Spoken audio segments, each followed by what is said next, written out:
間に合ったようだな。それなら俺から注意することは何も。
了解。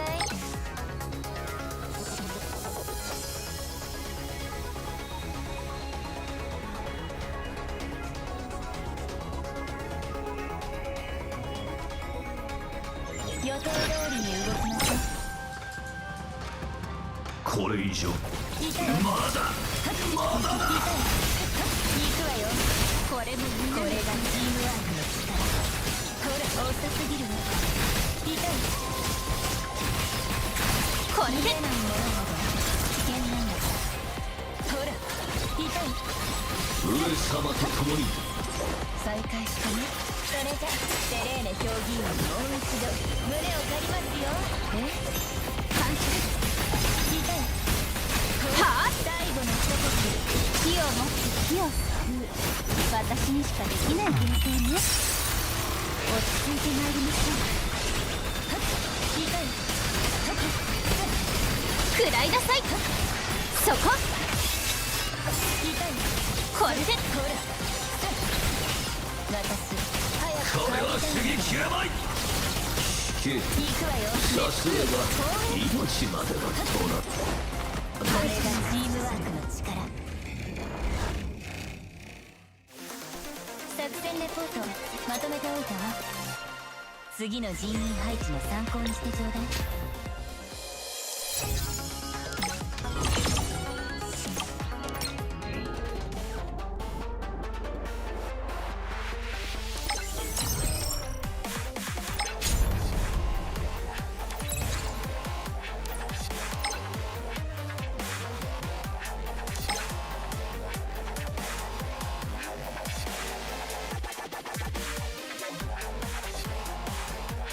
どれから食べちゃおうかな。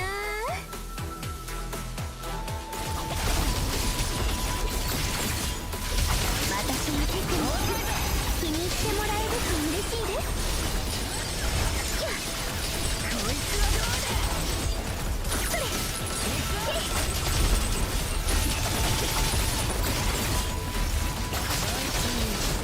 もう言葉はいりませんね。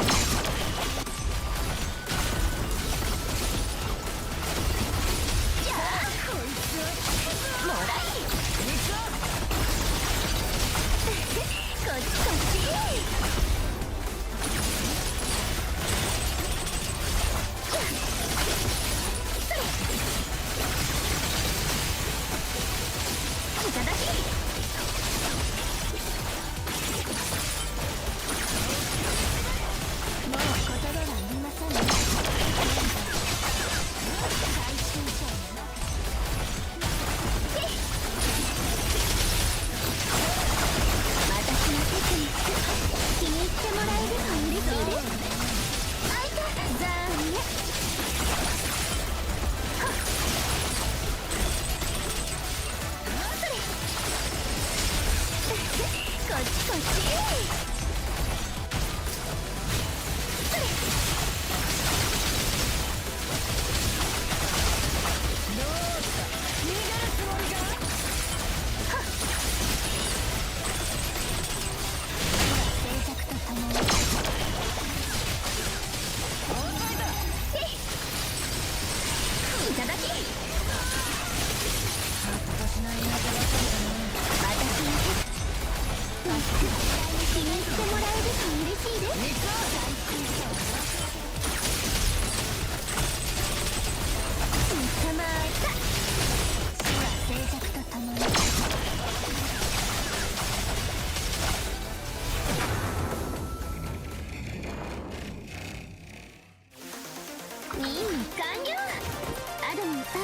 この後お出かけしませんか？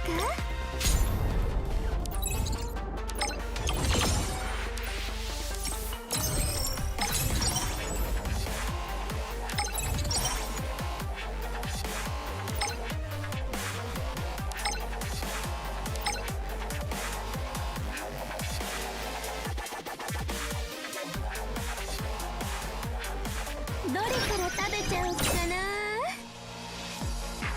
ありがとうございます。ここまでたぎらせるとはな。私のテクのザーね。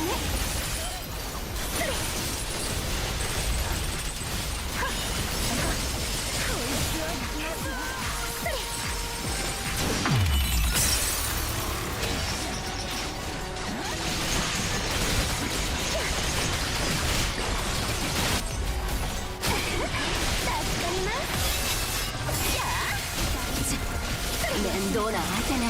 もう言葉はいりませんね。その世界使いには感謝してる。ヘビすっごく執念深いんだよ。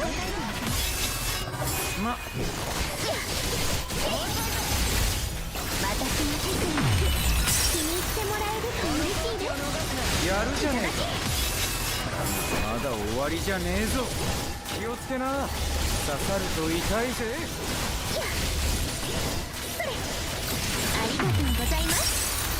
きっちり決めちゃいましょう。助かります。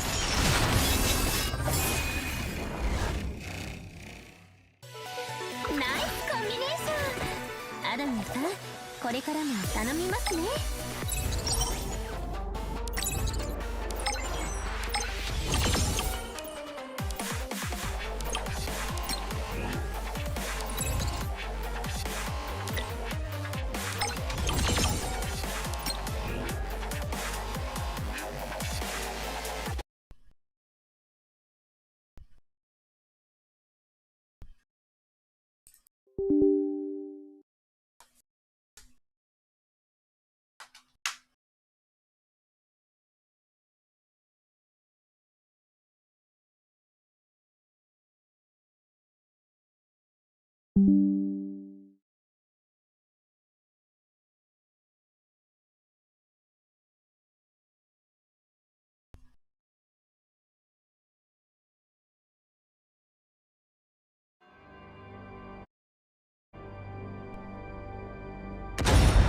Devil May Cry.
Get in there!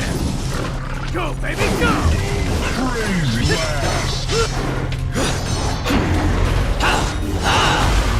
Don't stay there.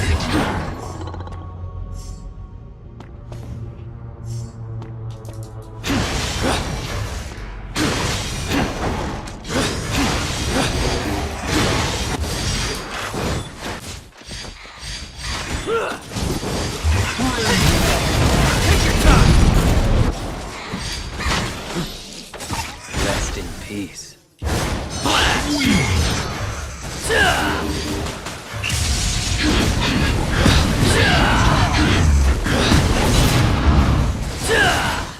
Don't move.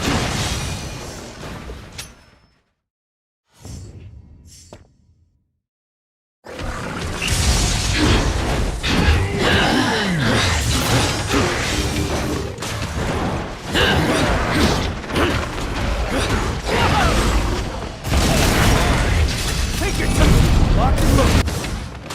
Rise.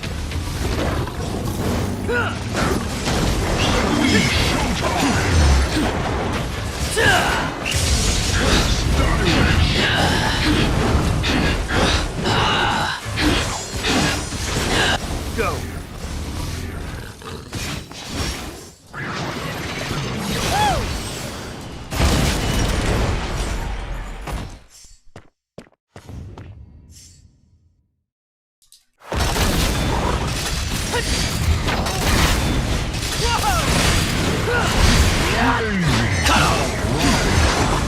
Don't move.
Stay with me. Don't.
The fun begins.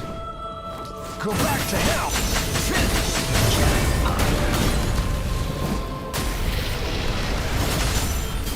Have you decided which one of you will die?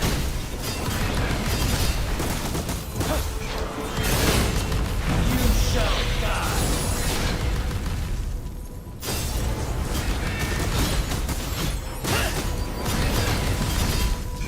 Go to hell!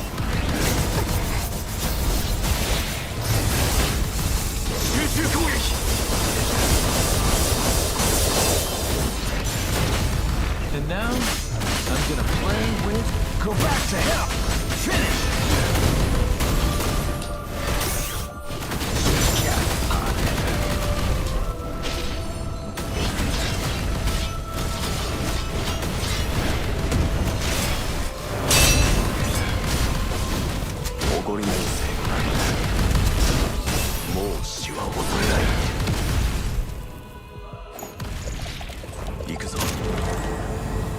止まるのはらしくない。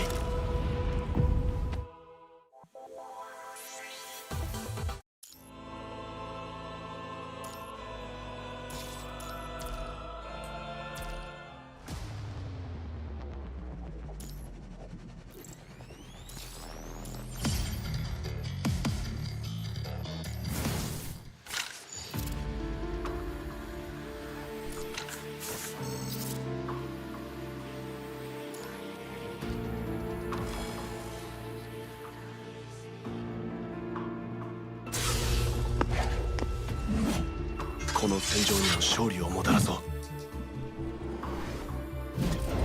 準備はすでに整っている。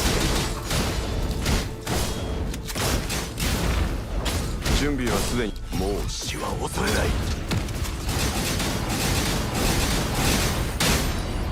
命がけでいくぞ。気をつけて。パワードはまだ本気出してないよ。生き抜いてやる。この戦いを終わらせる。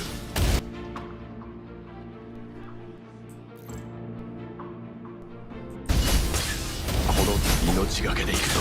恐れはしない。パワード、あの技、あの技だよ。え、故障？問題ない。道を切り開く。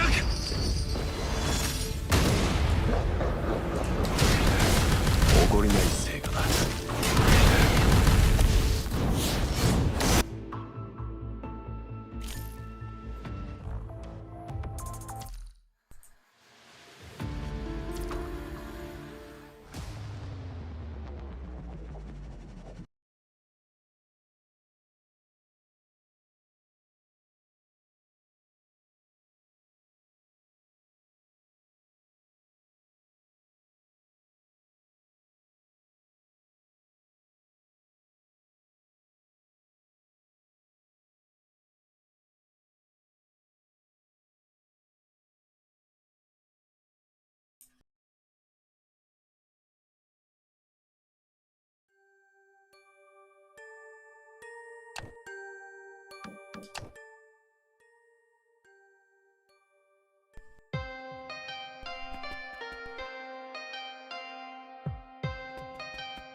Guten Tag, my friend. Well, it's Guten Nacht for me. Guten Nacht for me, Guten Tag for you. What's up, man? You got the Tag and the Nacht here. It's definitely Guten Nacht for me. It's midnight right now. How you doing?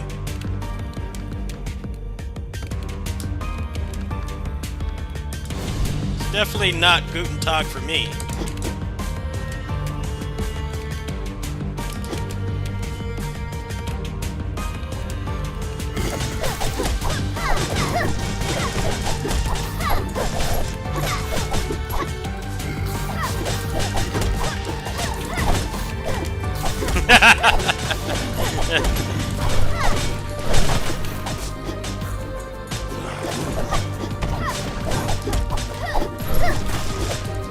Guten Morgen.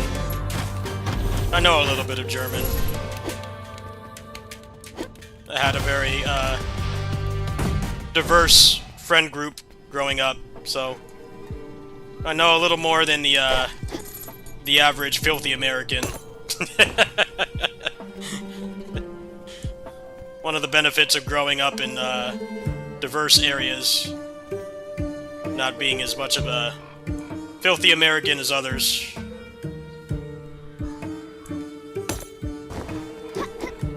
Happy Easter, thank you.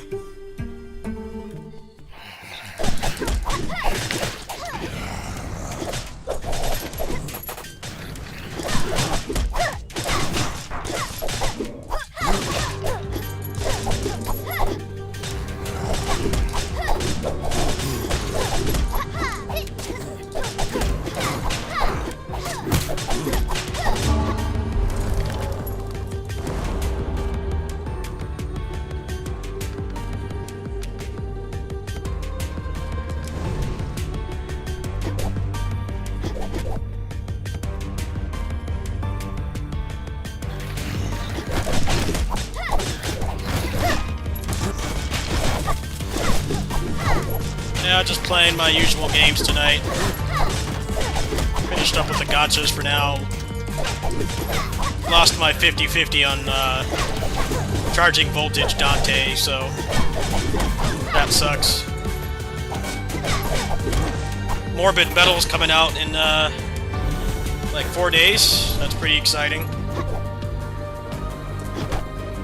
Very powered German action roguelike. Germany getting into the powered action roguelike market. I applied for a key, but I don't know if I'll get one.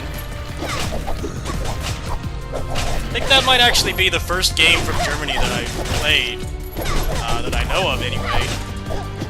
Played games from like every other country, but stuff that Germany puts out, I'm not really big into, so a lot of like Sims and strategy games and stuff. Those are great games in their own right, just not my type. So it's cool to see them putting out just a full-on roguelike, something I can play.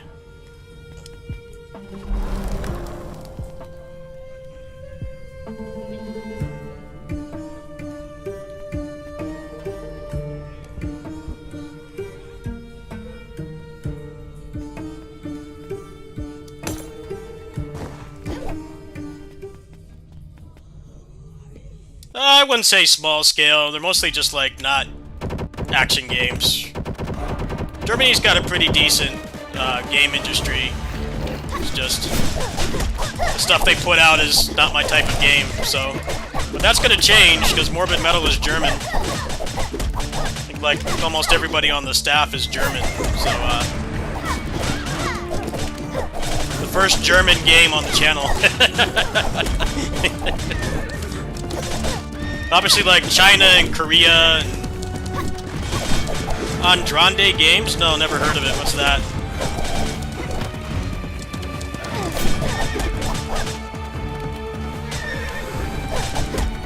Got games are pretty much all over the world on here. Now, time to add Germany to the list. Is this Sandaria? Yes. Yeah, I'm finished with the the gacha game portion of the stream. Now it's back to real games. Let's see, I want to take this.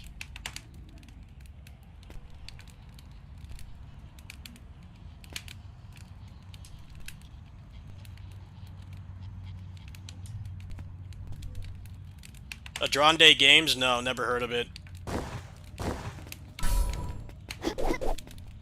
I was gonna play Cinderia, and then I bought the DLC for Gigabash just now, so that's gonna be the tokusatsu. Oh, Stormfront! Yeah, I have that game. I have that game. I know what you're talking about. I do have that game. I got it on Switch because I saw you playing it.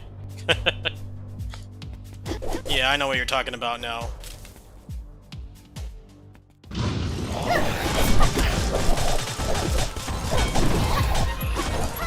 I mean, Europe was always like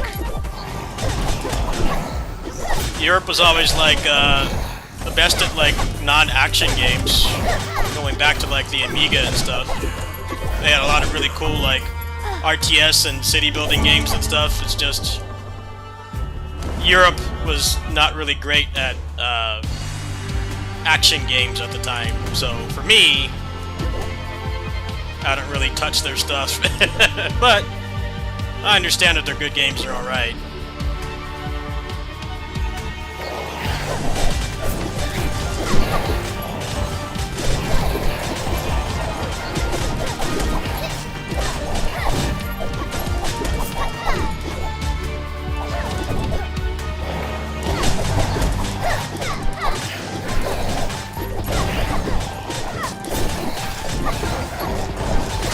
Yeah, it's hard out here, man. This channel is not exactly run by a rich person. I definitely don't have a lot of money. Well, luckily, most of the stuff I want to play this month is pretty cheap. Factor 5, yeah, they were some of the standouts for like action games out of Germany. The Rogue Squadron games and stuff. The Indiana Jones games. They were definitely trailblazers for sure. Europe kind of sucked at action games back then, but they were keeping it alive. You definitely didn't really touch German games if you wanted action. So Rainbow Arts and Factor 5 definitely were exceptions to that rule. Now, obviously, everybody makes good games. Back then, like, if you're into traditional action games and stuff, you weren't really playing a lot of European stuff. A lot of Amiga games have awesome graphics, but completely jacked up gameplay. Except for the ones that, like, were in action. So, it depends on what you're looking for, really.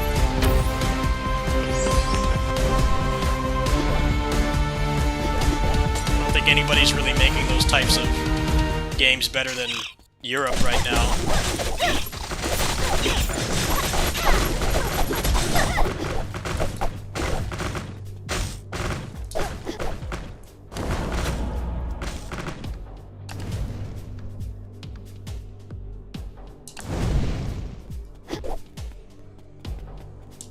Well, what new games are you looking for? This is kind of a dead month for AAA stuff, really.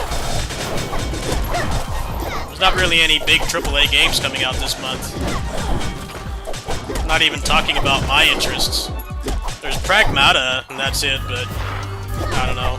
I personally don't care about that game at all. I'm just not into shooters. But that's like the only big, like, premium price game this month. AAA Initiative is in, what, like 4 days? So most likely for me, that's going to mean, Entropy Effect news. You're probably going to hear about the Realm of Ink collab, most likely. So I'm going to be watching it just for that. If they have anything else, hey, that's cool too, but that's my only expectation, because they did announce that a while back. So I'm going to be assuming it's going to be happening soon.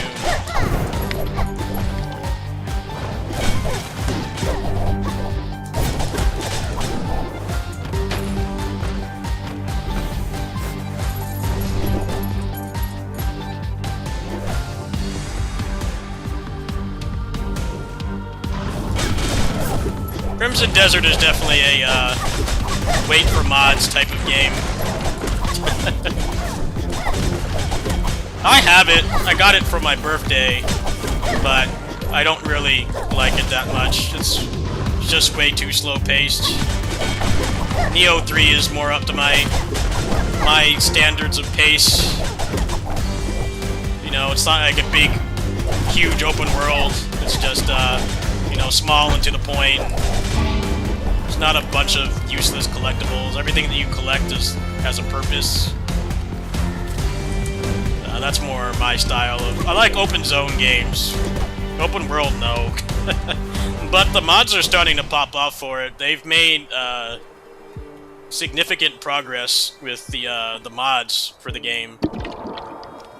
So once it gets to the point where I feel like I actually want to play it, I'll definitely make a video about the mods. Because that's one of the things I'm changing up this year for the channel, is more like news-based content. Like I put up that video a couple weeks ago about mods for like action games and stuff, because I noticed like nobody's really doing that right now. So I figured it was a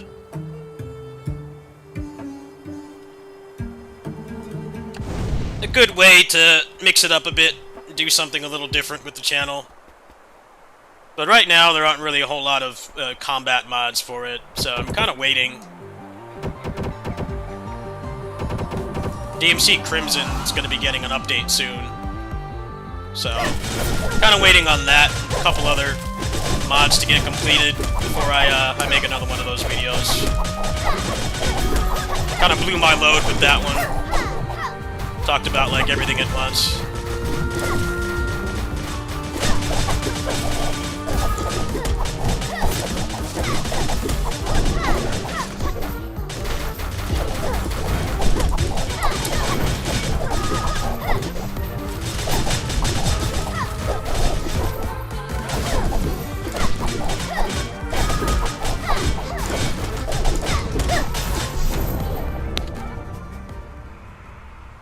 I mean, if you want something like Neo 3, it's not anything close to that at all.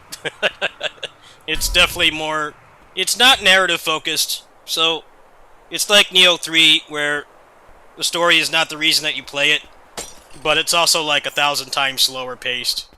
So if you played through Neo 3 and you want more like that, definitely don't buy it. It is quite the departure from Neo 3, where you can get like almost everything without a guide in like 70 to 100 hours. 70 hours in Crimson Desert is nothing, basically.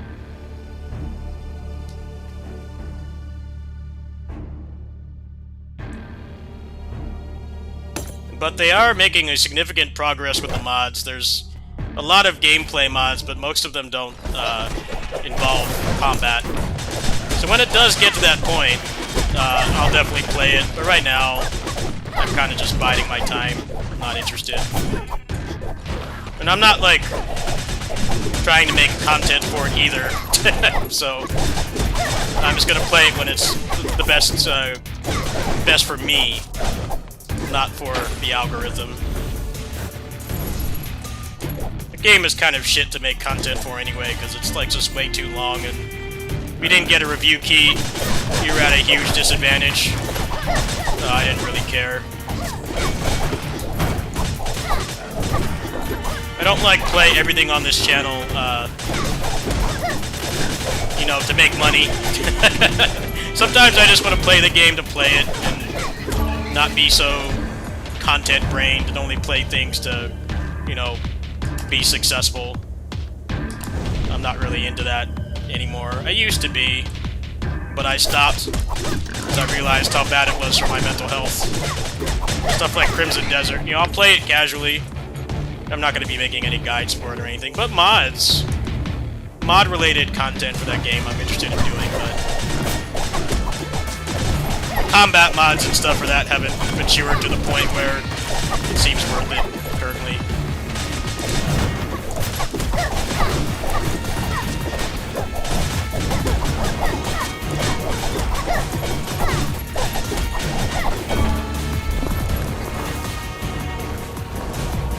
Yeah, hopefully Kazan gets DLC.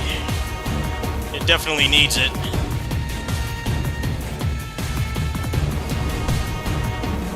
Kazan was good for like 2 playthroughs, but the New Game Plus just didn't have the depth of Team Ninja games, so... You know, the spawns didn't change, the loot changed a little bit, the enemy movesets didn't change either, so... Kinda just was more of the same. But I'm going to assume that they're not on strike anymore, because they did just put out a patch like a couple days ago. So hopefully they'll make actual DLC for that game. It definitely needs more endgame content. And also more weapon types. Only having 3 weapon types is pretty bunk, no matter how you slice it. Like, that part is objectively worse than all the competition. It's a good game, though.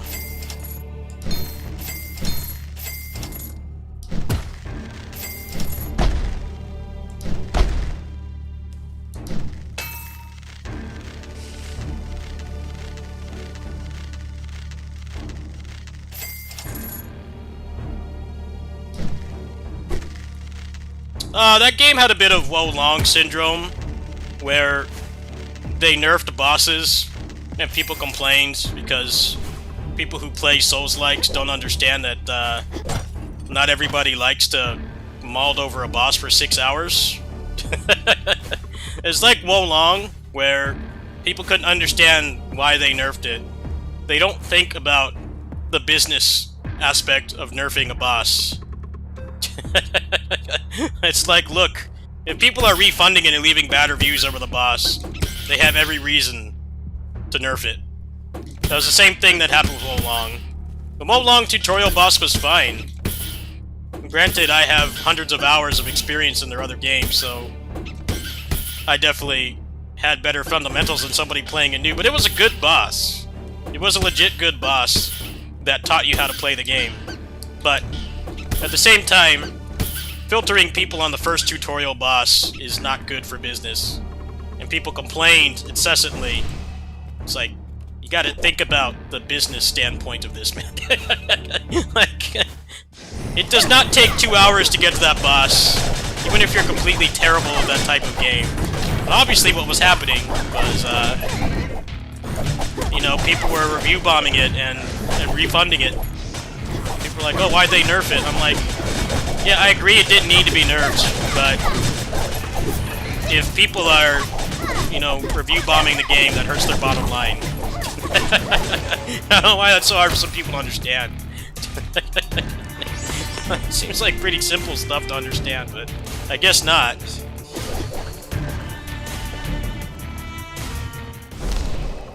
It's hard for people to think about why they do stuff like that, other than just, oh, they want to make it a baby game. Like, no, that's not what it is.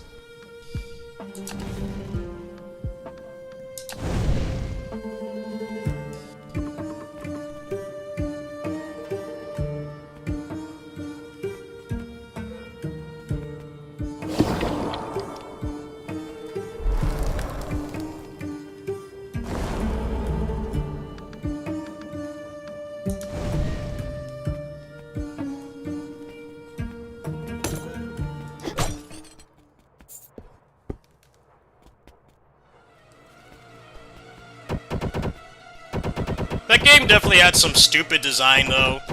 The fact that I had to download a mod to not take stamina when sprinting is really dumb. Neo 3 had that by default. I feel like if you're gonna play that game, that mod is, like, mandatory. There's no reason to not have it. It doesn't make the game easier. Some of the mods definitely for that game definitely do make it easier. so I can get 5 people when want to install them. But that mod is just like, it's just saving you time.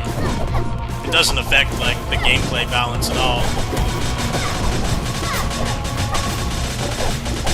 Really weird to have like a fast-paced game like that, and then like, well, even when you're out of combat, it still takes stamina. It's like, dude, why? Elden Ring doesn't do that. Neo 3 does not as well. And those are pretty recent games.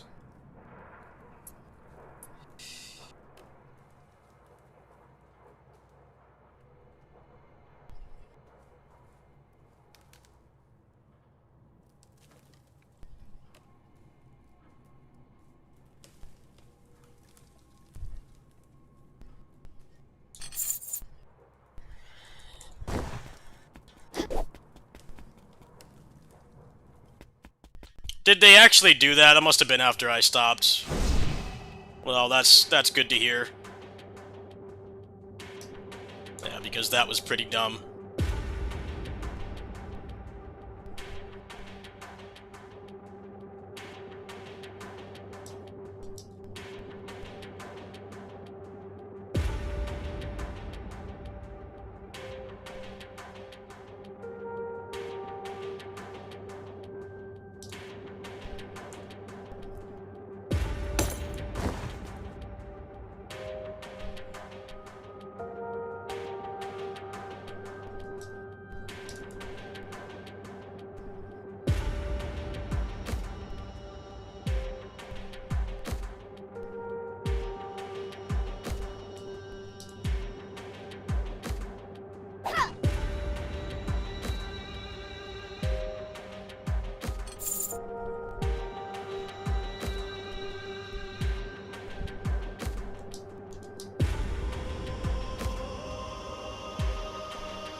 might actually get a direct this month too. I wonder if they're gonna shadow drop the DMC5 collection on Switch 2. Like, is it actually gonna have new content? It's probably gonna piss off the PC players even more, because we got the short end of the stick on that game.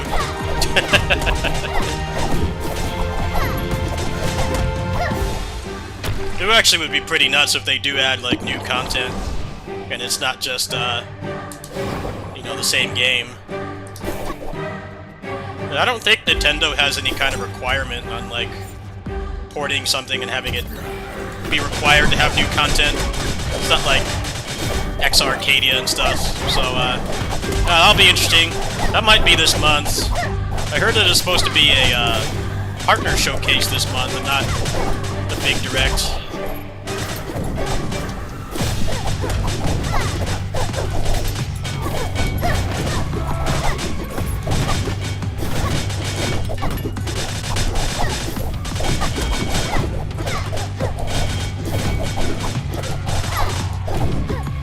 I mean, the Switch 2 can definitely run it, because the Steam Deck specs are very similar to the Switch 2. In fact, they're like almost identical in terms of how games run. So it'll run, yeah, a lock 60 in portable mode. There's no way that it won't.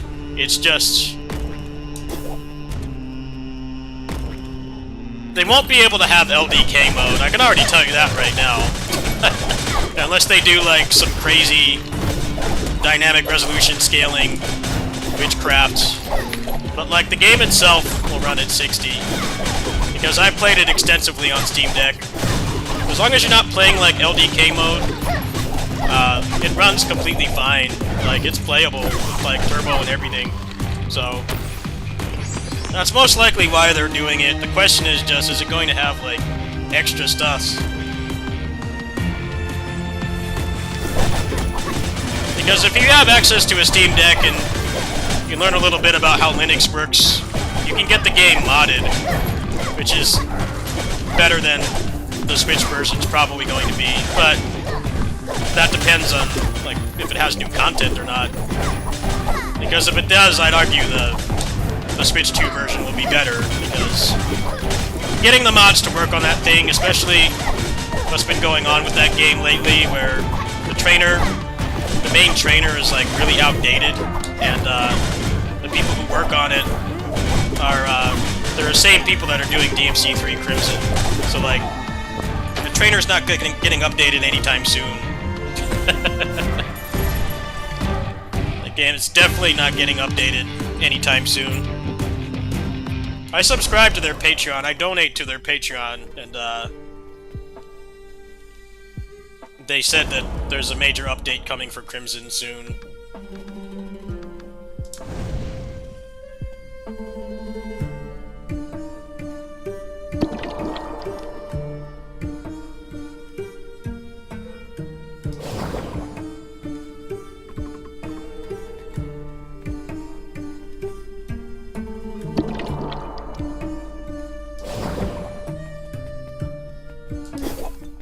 The track record with DMC games getting the best version on PC is pretty bad. I mean, we did get Special Edition relatively shortly after PS2, but that port was terrible. It was bad back then, and it's bad now. The HD collection didn't come until like a couple years back.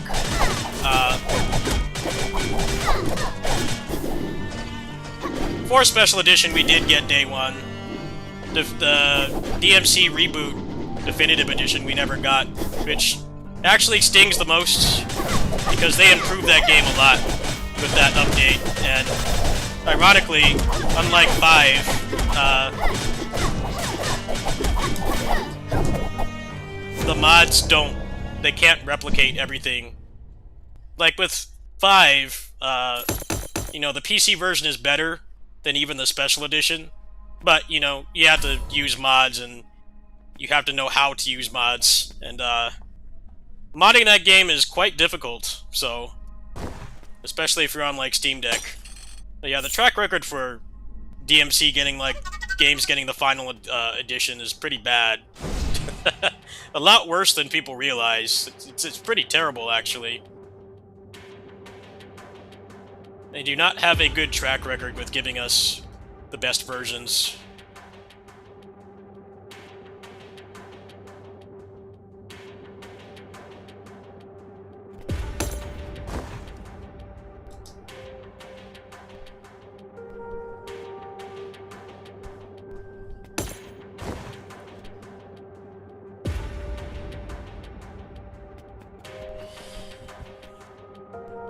So they're a good Sentai game. Honestly, the best Sentai games are the Power Rangers ones, ironically. The SNES games, Battle for the Grid. Not Rita's Rewind, that game is trash. Most of the Sentai games are very kid-oriented. They're not really great games. Even when you were a kid, they weren't that good. Because I played Gal Ranger and Hurricaneger when I was getting into Sentai when I was a teenager in high school. They're like not really that great. They're aiming more for the target audience compared to the Kamen Rider stuff, which is clearly going for like more of an all ages type thing. You know, they have the new Rider there, and then they have like all the old ones for the uncles like me.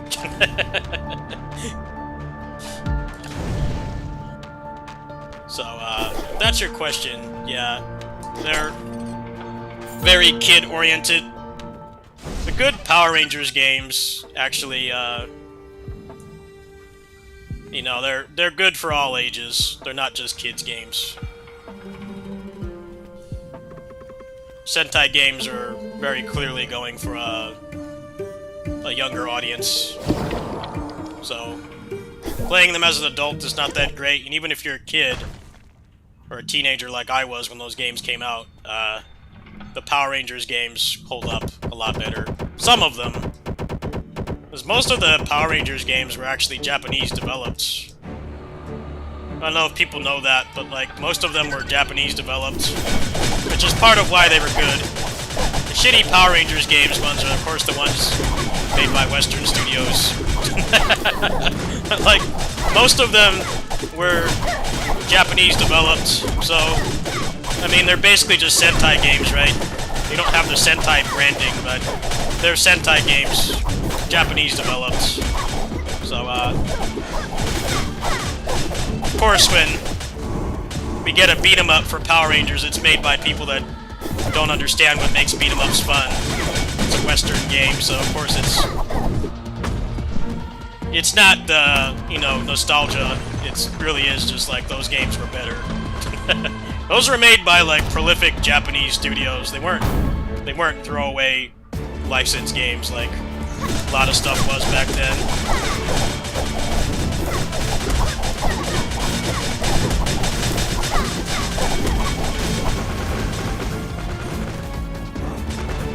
Even the ones past the SNES era were all secretly Japanese developed. Some people are like, why are these Power Rangers games so good? It's like, well, they were made by Natsume. Damn, that was a good run. GG's. GG's. They did announce a new game for the 55th anniversary this week, but the translation says that it's an app game, so it's probably a mobile game. However, I'm not sure if that's true, because they mentioned Bandai Namco, and Bandai Namco has published all the recent Kamen Rider games for like the past 10 years. So, I'm not sure what to expect. Is it going to be a mobile game, or is it going to be a console game?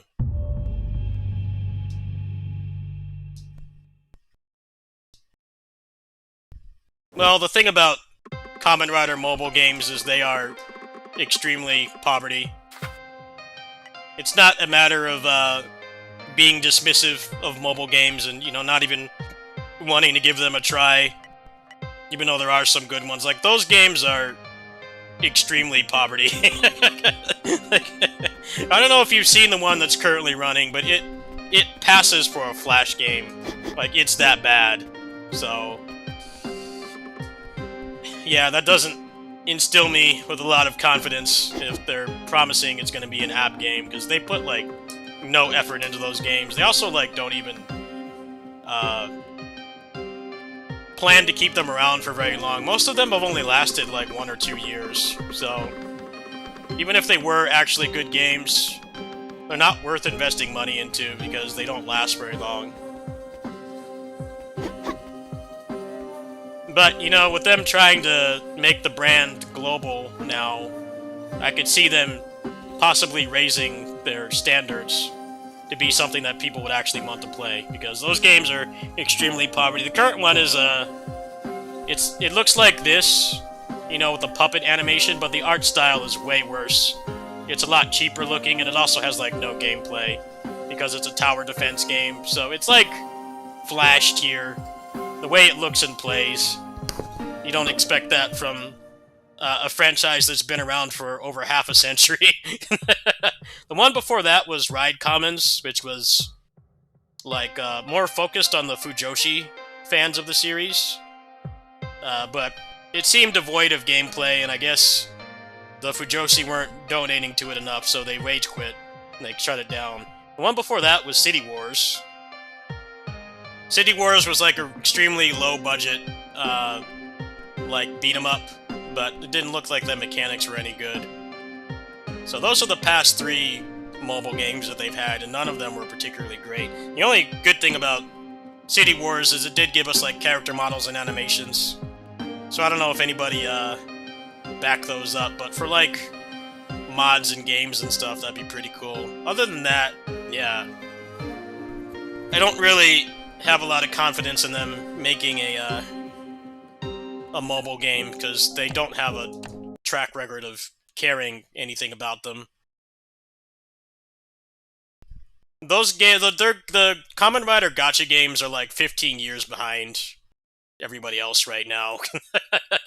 It's not like a whole, you know, I just don't even want to try mobile games kind of thing. It's like, no, they actually are like the epitome of what people still think phone games are, or what most of them are besides the big ones. Just like Flash tier games with like barely any gameplay, and they're very cheap, and you know, you have to spend a lot of money to have any fun with them. That's what those games are. So we'll see, I guess.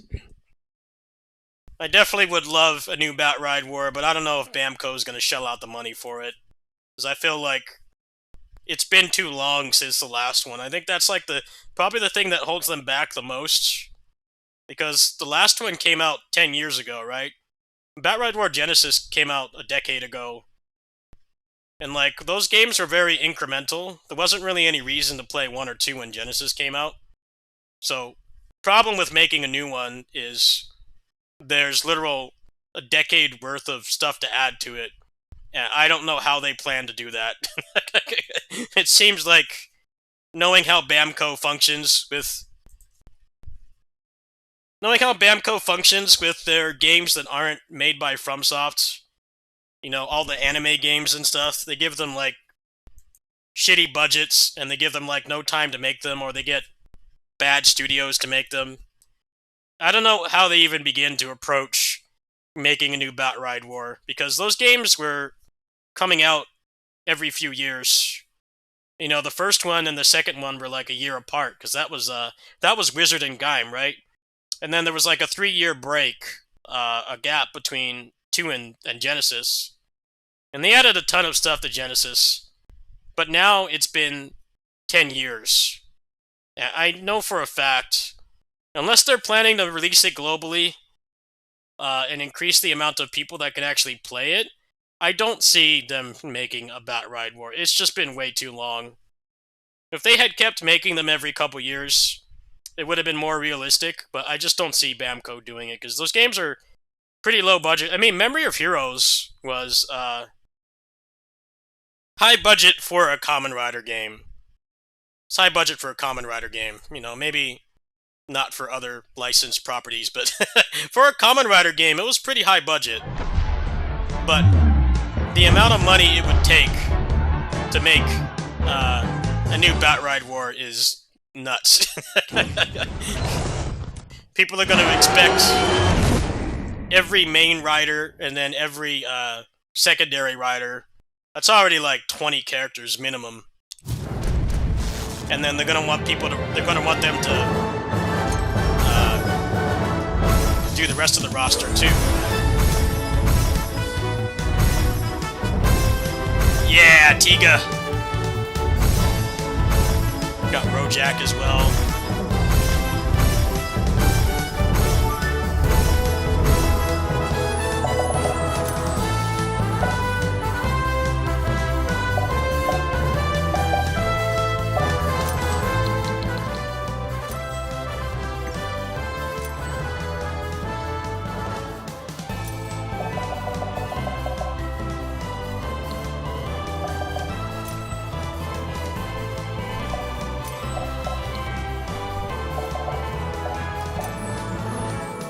Let's not go above 60 FPS.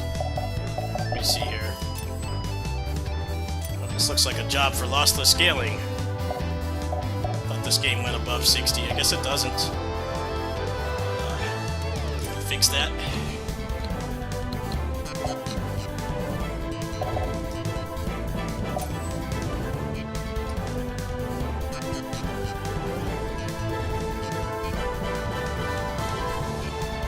Yeah, people are like begging them for a Batright War Genesis. I just don't think that it's something that will happen.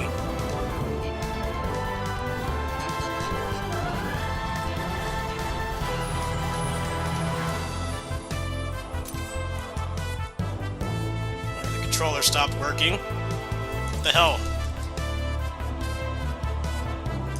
Why did the controller stop working? Hello? Controller work, please? Why did the controller stop working? Controller ownership. I don't know, I just want to play the game. What the hell, man? I don't know why, like, so many indie games have, like, trash controller support. You, like, click out the window and it stops working. Why?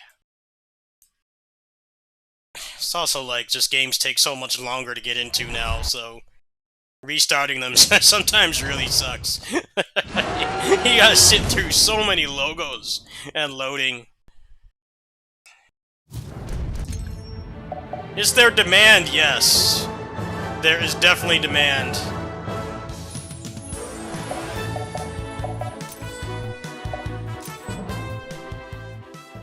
But they've waited too long. That's the problem.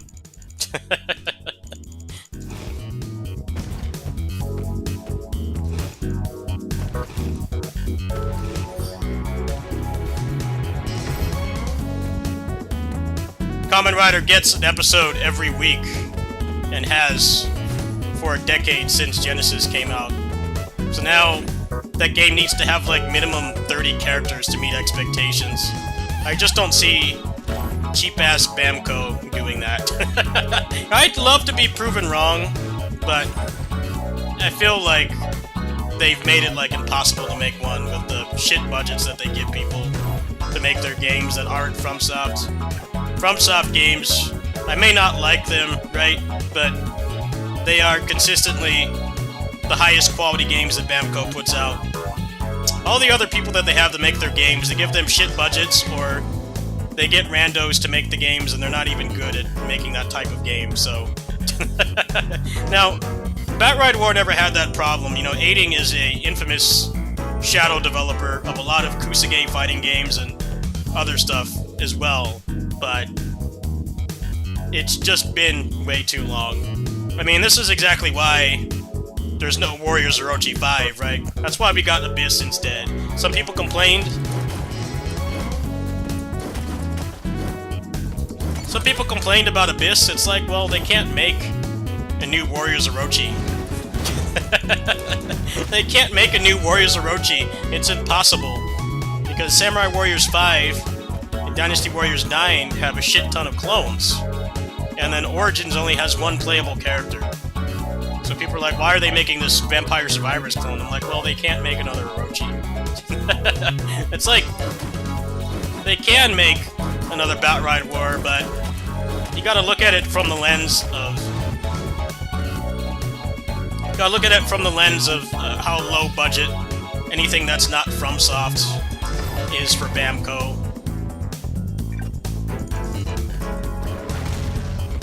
I'm gonna disagree with you there. The Heisei Riders were a lot of fun in that game. I would be sad if they cut them. You know, because they didn't have all the forms and stuff. They had a lot more advanced mechanics. So I hope that they come back, but who knows?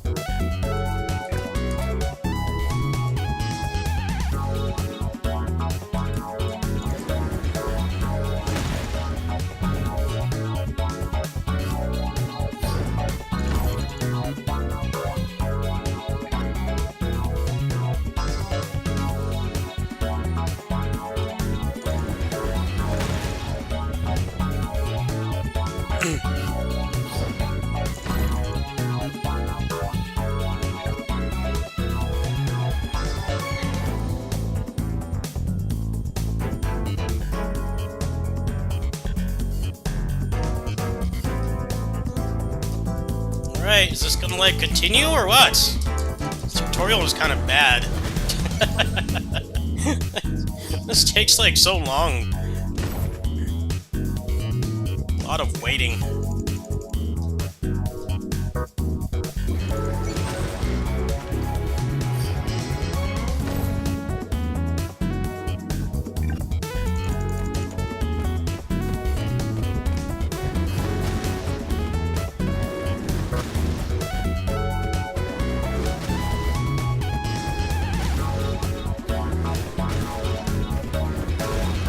I mean, this is pretty much the best kaiju game. There is no kaiju game better than this.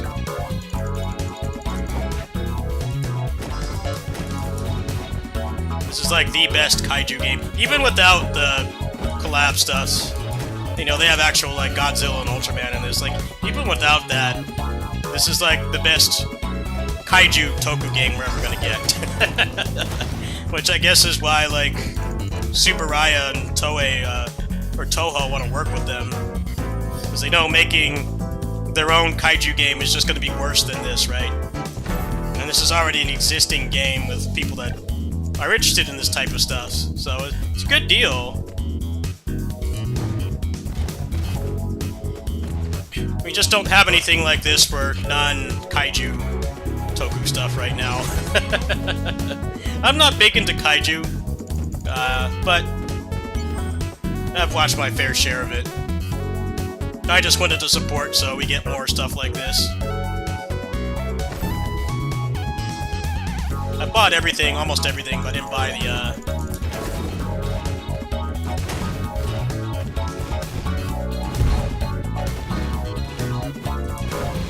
I didn't buy some of the DLC because it's not discounted. There's like 2 games coming out in 4 days, so I gotta save money for that. I don't want to count on donations and stuff.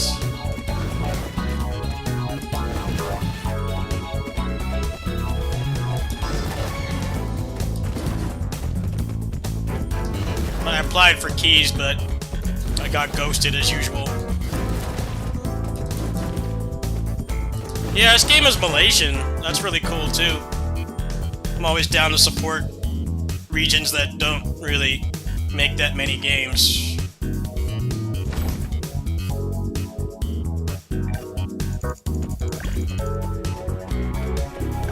Well, the DLCs are pretty fairly priced, and unlike a lot of other games with licensed DLC, the price is like actually not that much more. So, that's pretty cool.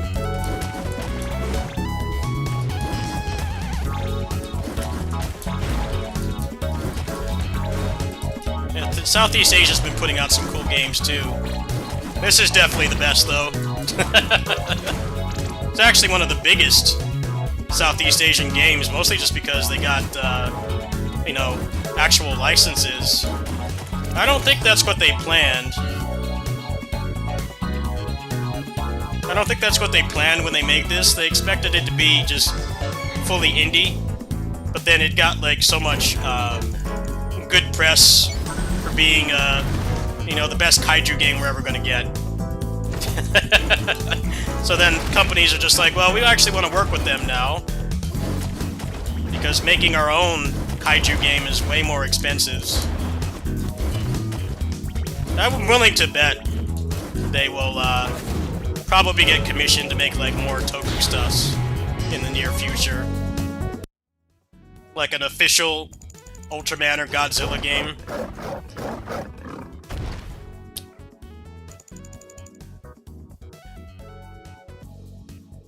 Well, Ultraman doesn't really have any games right now. I heard the last Godzilla game on PS4 was not great.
There's my homie Tiga. There he is. Yeah, you got Tiga in this game. Cool.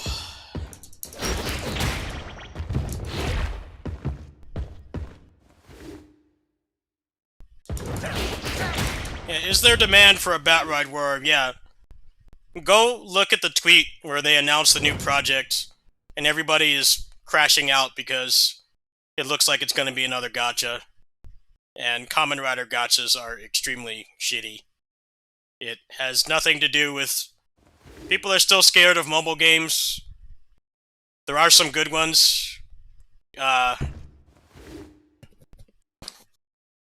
are some good ones, but the Kamen Rider ones are terrible. So, hopefully they'll actually put effort in this time. Good and not, man. See you later.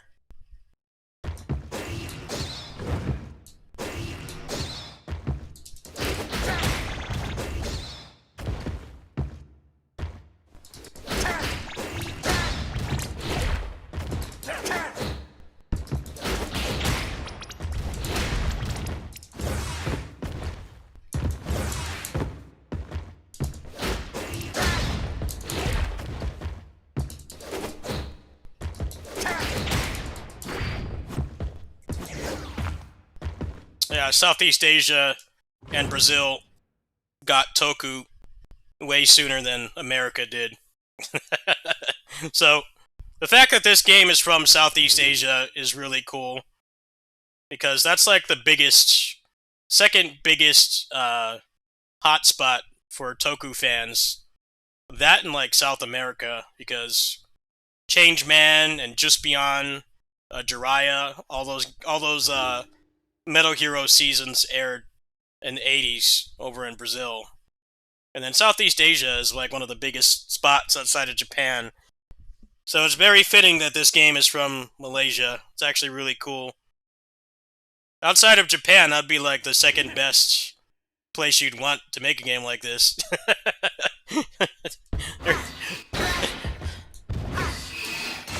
Like, yeah, it's cool to get a Japanese one, but, you know, they're all, like, published by Bandai Namco. So they have garbage budgets.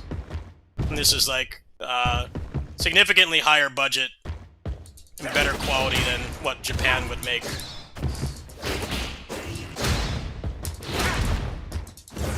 Gotta look at some combos for this game. I don't really know what I'm doing.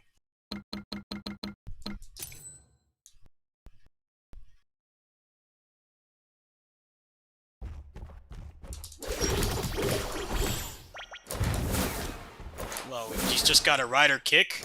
Oh, that's sick. That just is a rider kick right there. I don't think there's any, question of that not being a rider kick. What the hell? This game is incredible.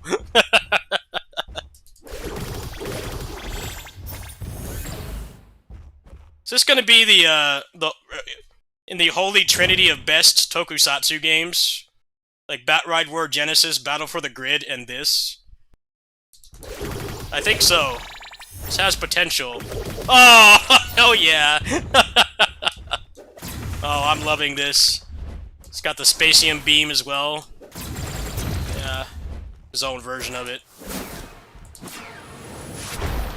Damn, Rider Punch. Shoutouts to Malaysia. Filthy Americans couldn't make something this cool. You're not gonna get a game like this from America. Like, you need very powered individuals from Southeast Asia to make cool shit like this. I just wonder what they're working on next. They're probably getting a lot of opportunities now to make like more Toku games.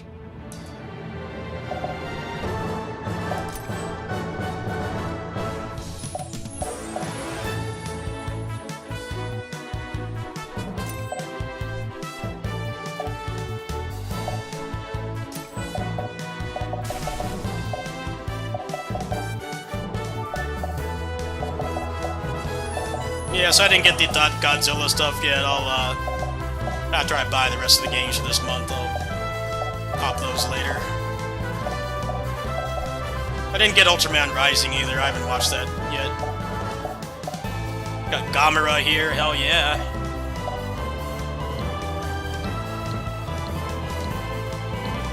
Gaia Gigaman. What a cool original character. I really like it.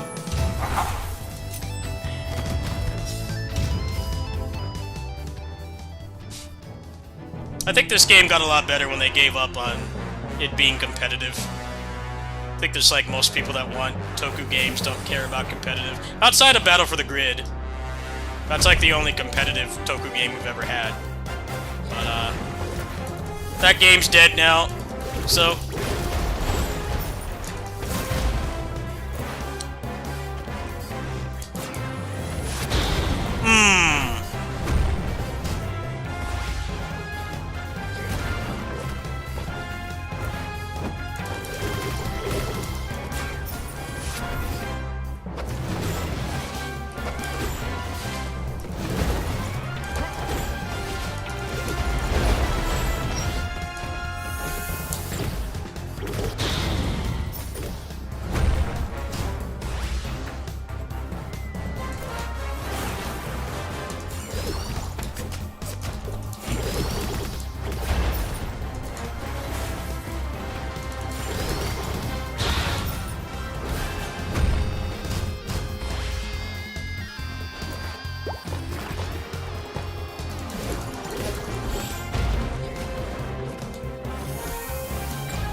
Yeah, I gotta look up some videos for this.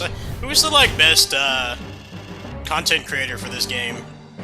Because I don't follow them, whoever they are. I'd like to learn, like, some bread and butters and stuff, because, this game got a lot better when they stopped trying to make it competitive. I don't think that, you know, the only Toku game that had a competitive, scene was Battle for the Grid, but that was, like, a really good American-developed game for Toku, which is pretty rare. Most of the Toku games we got from America were garbage.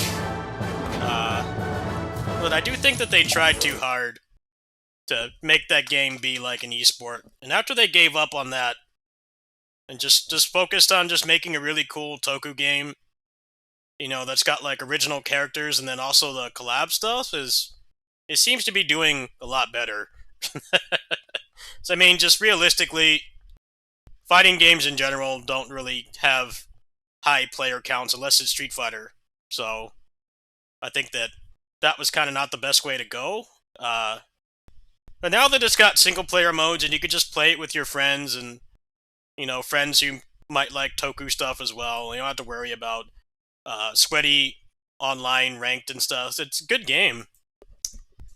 Really cool to see it doing well. I just hope that whatever they work on next will like not be a fighting game. Just like more Toku oriented stuff. I mean, they got their own like universe now, so I'm hoping they make something and just don't bother with, you know, co-op meta stuff anymore.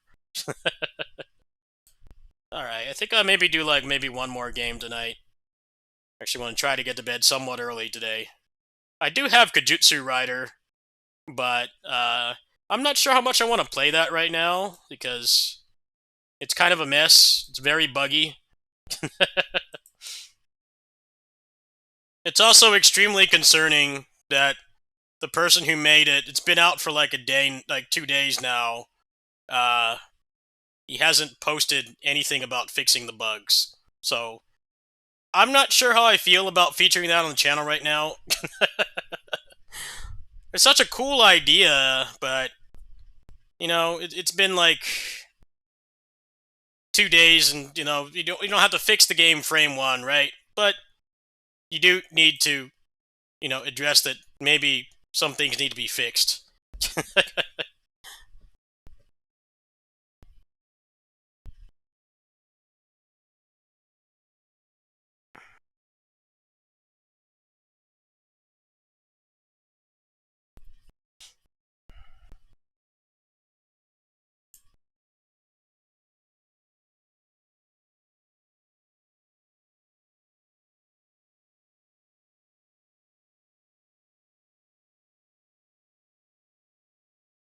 Jeez, it's sitting at mostly negative right now. You guys want to see this?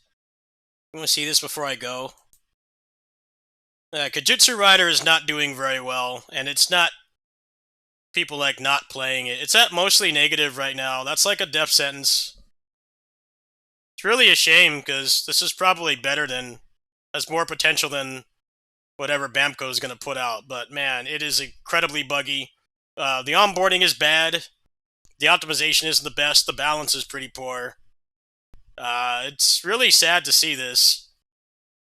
I mean, like, the fact that it's got 44 reviews, for being something that has, like, no marketing budget is actually pretty impressive, but it's extremely hard to recover from being mostly negative. On one hand, it doesn't deserve it. On the other hand, it does. You know, the game doesn't even have, like, a moveset. It's incredibly buggy.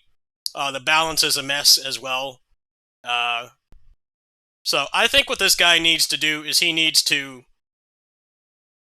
do damage control. And obviously, if this game's only made by, like, one person, putting out patches is a lot harder than, you know, if you got, like, a whole team. But the fact that there's nothing in here, the game's been out for quite like a day and a half now. There's not even anything like, you know, fixes are coming, or, you know, I'm listening to the feedback and working on fixing it, is really bad. So if you're wondering why I'm not playing this, because I said I was going to play Toku games tonight, well, this is why. I mean, it's not like it's expensive. It's only $10. What's $10 with a discount? So, if you want to buy it now, you're going to have to just kind of pray that there's going to be a patch. But, I don't know. Personally, when bigger games fumble like this at launch, the main way to damage control, if you can't get a patch out quickly, is to simply tell people that you're working on fixing it.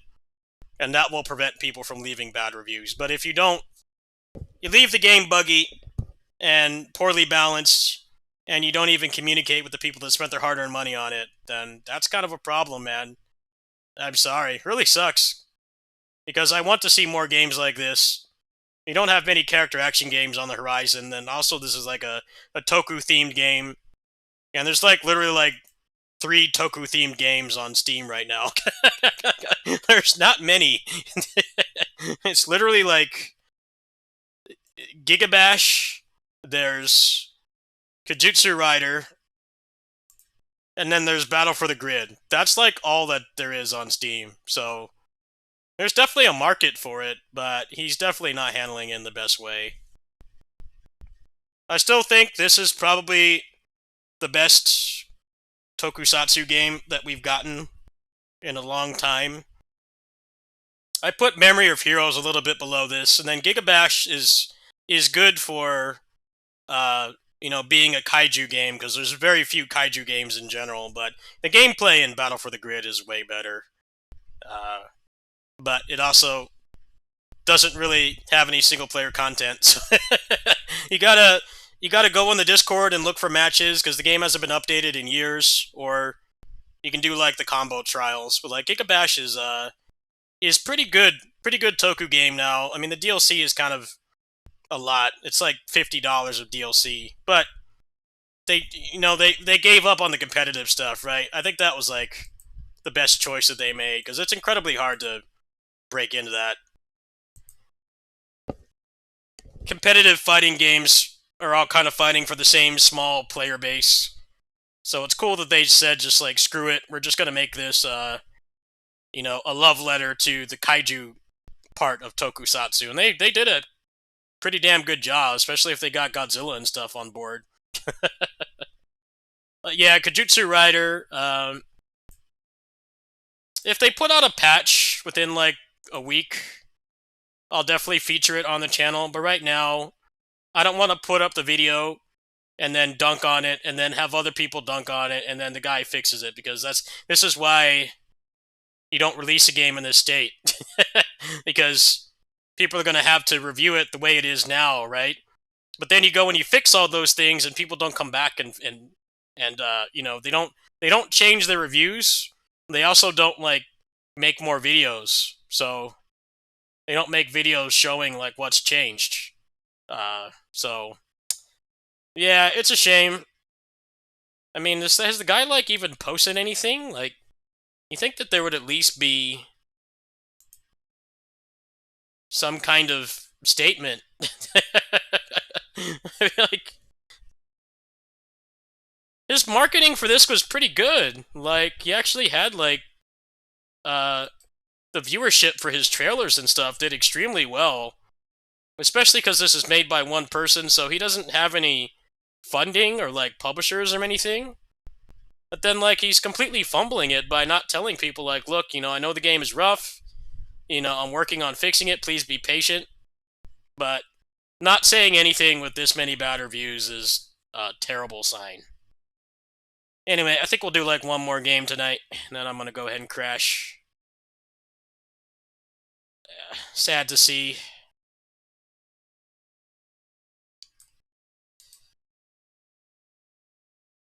I mean, I bought it last night. But I didn't want to make a stream for it, because I knew there was a high chance it was going to be jacked up, and unfortunately I was right. Sometimes playing new PC games at launch is a real disaster, because, like, you know, the game won't work, or it's buggy, or it keeps crashing, or it runs poorly. I stayed up until it released, but I was like, I don't want to stream this at launch because it might run poorly or be buggy, and it's kind of both. Like, I don't want people to sit here waiting for a stream for hours, and then, you know, I play it for like 5 minutes because it barely works. And unfortunately, I hate to admit it, but that was the right choice. So, yeah, whoever's working on that, he needs to step up his marketing game.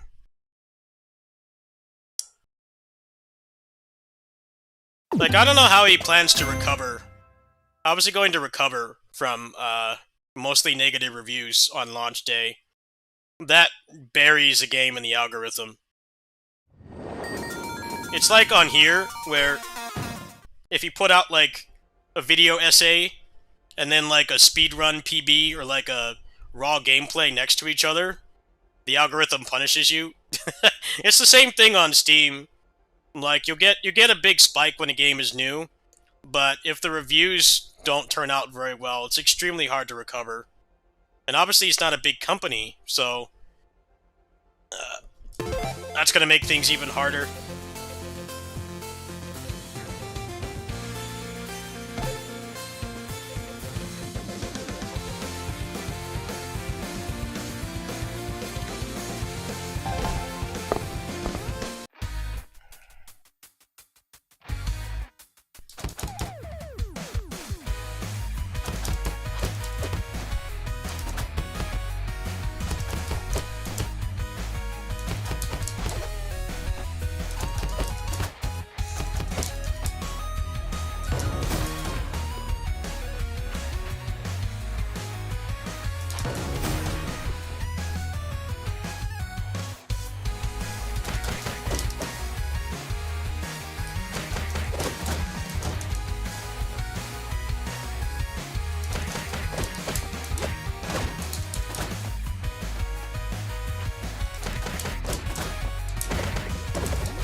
I haven't played this very much.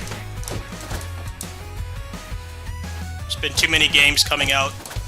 Not enough time. I may have more time than the average person my age, but too many of these games coming out, man. I'm glad it's slowing down a bit this month. These last couple months have been non-stop. You know, I have friends and you guys helping me to afford them, but the time to like actually make a good content is really hard, especially because I don't have a team, I don't have an editor, I don't have anybody helping me with making this stuff. You know, everything you see on here is made by me. The exception is I do have 2 people that help with thumbnails, but other than that, you know, sometimes it is the money. You know, if there's like a big $70 game, yeah, but this month there's not anything like that. I already got Kajitsu Rider, but like I said, that was $10, and hopefully he'll start doing patches and fix it, but, you know, Morbid Metal's gonna be like 15. I don't know how much Super Alloy Crush is gonna be. I would estimate under 20, so mostly the Gacha games was the expensive thing this month, but, you know, you guys are not responsible for that. I don't ask for donos for that because I'm not really a Gacha content creator. I play them. I'm sure some people enjoy watching me do dailies, but I also don't like... I don't make Gacha content. I don't make guides. And I'm not really that kind of channel, so... When you guys donate and stuff, it goes towards stuff like this, you know, actual paid premium games and not gacha stuff. So, it can be hard to keep up with everything and make content worth watching, especially when I don't really have any help with the video aspects.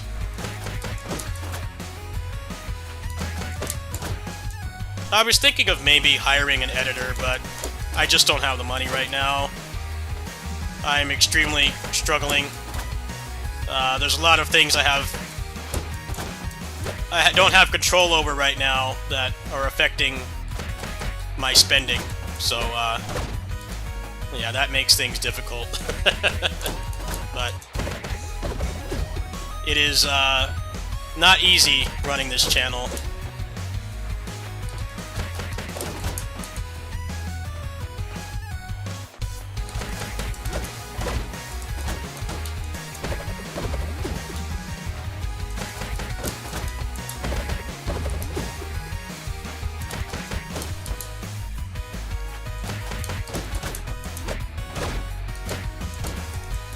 Well, at some point in the last 10 years, people just want games to be long instead of fun. They need 80 hours of gameplay for $10, and if you charge any more than that, people say that you're ripping them off.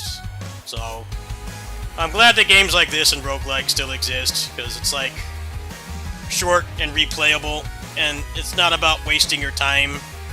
It's about giving you a fun experience that you can get in a short period of time, and you can still get 80 hours. It's just not a big open world with like exploration and huge cutscenes and set pieces and stuff. You don't get that, but you get good value for your money. But the average person, they want story and they want immersion and stuff, and the problem is those games are way more expensive to make than something like this. But I don't know when exactly it happened. I'd say the past 15 years, people got really obsessed with how long a game is. It's like, well, I'd rather have something short that doesn't waste my time that I actually want to go back to than a 200-hour game that I'm, like, never going to play again before I die. Like, there's a difference. You know, most of the games I play on here regularly, like the roguelikes and stuff, sometimes I just get in the mood to play them because I can actually play, like, 3 or 4 of them in one stream to completion. And then I look at like some of the RPGs I've got like 100+ hours in, I'm like, I really do not want to play that again. And I know that viewership wise people aren't really wanting to see it either. So I'm kinda like you in a way. I probably have more time than you because of how my life works, but yeah, it's starting to become more common. That's one of the reasons why that's why Diablo 4 is the most popular action RPG right now, because that game does not waste your time. You can play it and follow a build, and you can be done with the season in like a weekend. And some people complain about that. They're like, I want 300 hours out of a season. And it's like, well, most people don't have that much time, and they don't want the game to feel like a job. So that's why that game is successful. As much as people complain and bitch and moan that, you know, Path of Exile is so much better, I'm like, dude, Path of Exile is not accessible. It takes way more time. You have to spend significantly more money as well, and the game is not friendly to play if you don't have a lot of time. You can finish, if you only play one character per Diablo 4 season, and you have like a weekend off work or school or whatever your adult responsibilities are, you can finish in a weekend. And that's why that game makes so much money. Because they're not expecting you to be on it hundreds of hours. The people who do that either are doing it for a living, you know, they're able to play like 12+ hours a day because it's literally their job. It keeps them alive. Or, you know, they just don't play any other game at all. That's the only game that they play. And honestly, if you play that game that much, it's actually not a bad deal, right? Because it's not pay to win. You know, the costumes don't give you any kind of advantage, so... yeah, there's a really big disconnect between people who like beat-em-ups and roguelikes and people who want, like, God of War, Final Fantasy, Elden Ring type stuff. But it's made things harder for indie developers because now people expect $80, and then they also want it to be indie priced. They want it to be like $20 or less. It's like, well, you gotta pay them. You gotta pay those people to make it.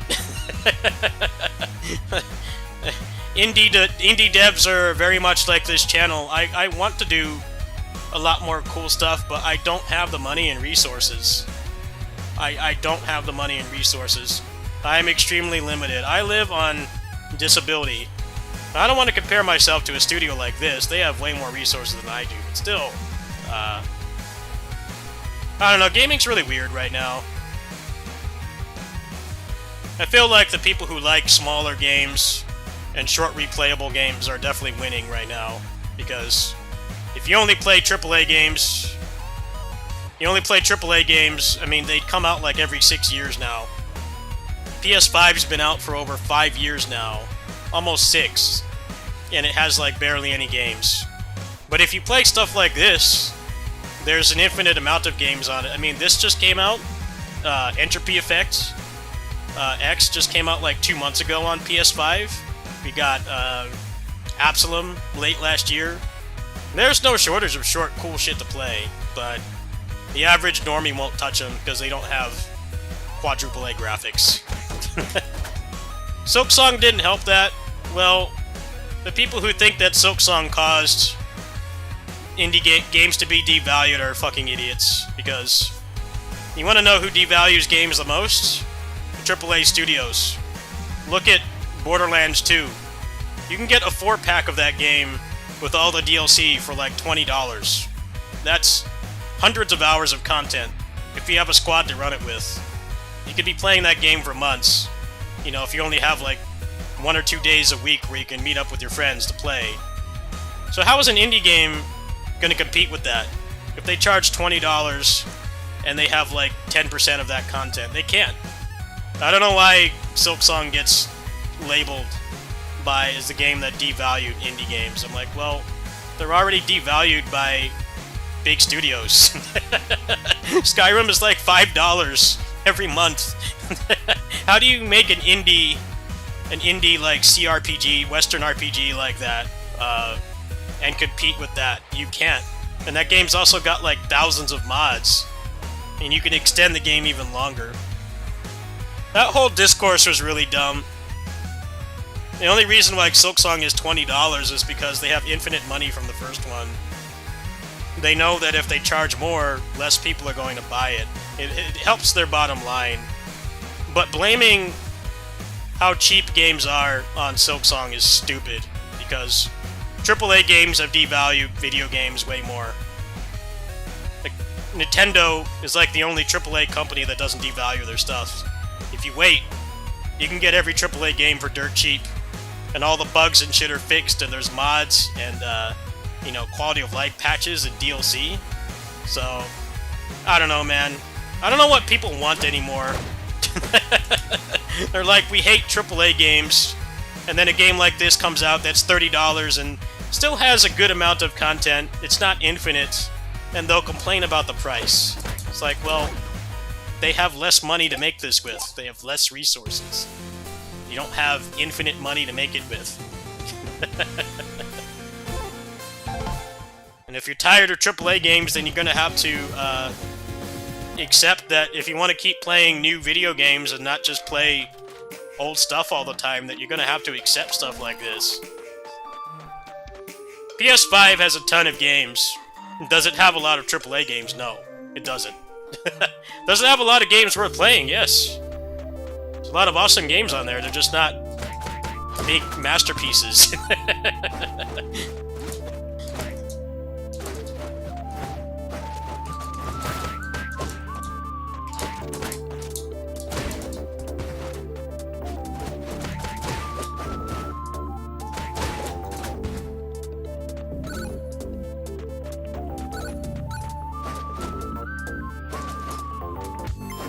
Well, that's the interesting thing, ASCII Core, is most people don't even finish the games that they buy.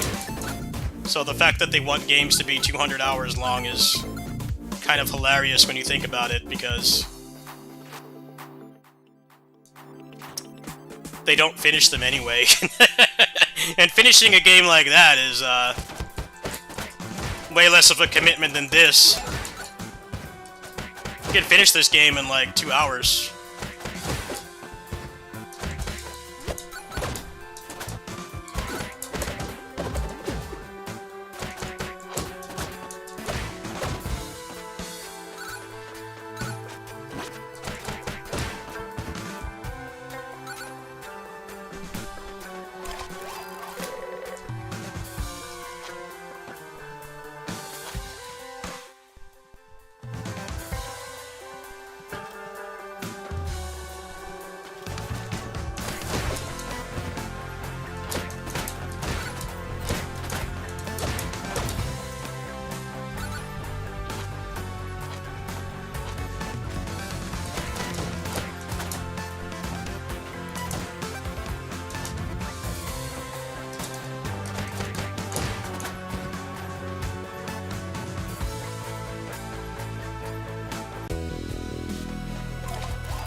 I find myself playing long games a lot less too.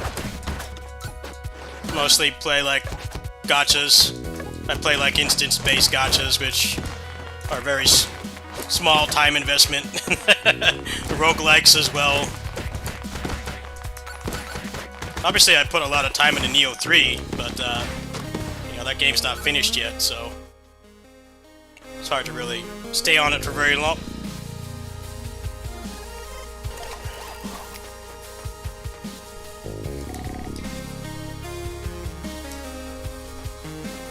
This game definitely feels a lot better than the first one.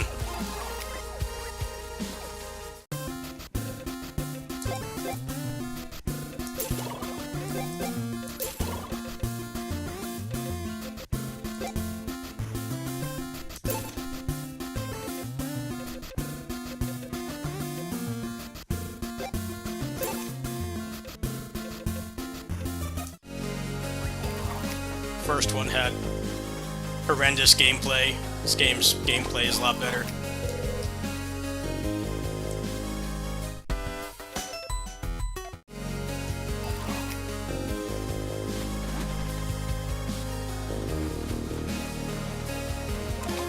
No, it didn't get easy. It's more that the game has its own difficulty level. In that you can grind and level up, and you don't get stuck on a boss anymore. The people saying it got easy don't understand that. I'm like, yeah, you probably, like, cleaned out the whole map and got way stronger. But if you go there without doing that, the game is not going to be easy. They wanted to make it so you could make it as easy or hard as you wanted. And the exploration in that game is way more rewarding than, like, Elden Ring, because it takes, like, way less time. It's a much less time-intensive game. That whole discourse is kind of dumb, honestly. Like, the game is easy. like, yeah, you probably cleaned out the whole map, which isn't a bad thing, but like, you know, the game rewards you for exploring. If you explore for like an hour, you get like way stronger. It's like designed like that way on purpose to stop what normally happens in Souls-likes, where you get stuck on a boss for 10 hours straight, and you know, you can't like go back to town or anything. They fixed all those problems, which is part of the reason why the completion rate for that game is probably better than a lot of other games.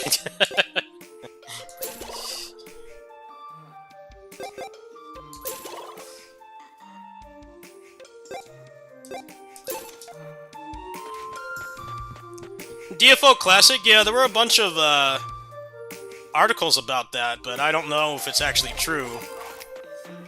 That's pretty sick if true. I definitely would play that. Because if they're going back to first 5 years of that game's lifespan, then it's going to be a lot more of a beat 'em up and less of pushing a button and deleting everything, and all the raids and shit you won't have to do. It actually sounds very fun, but it doesn't sound like it's coming until next year, so if it is true, you probably won't hear anything about it for another 5-6 months. I am quite excited for that. Not gonna lie. I think that was the most fun era of the game. If you liked the fact that it was a beat 'em up and you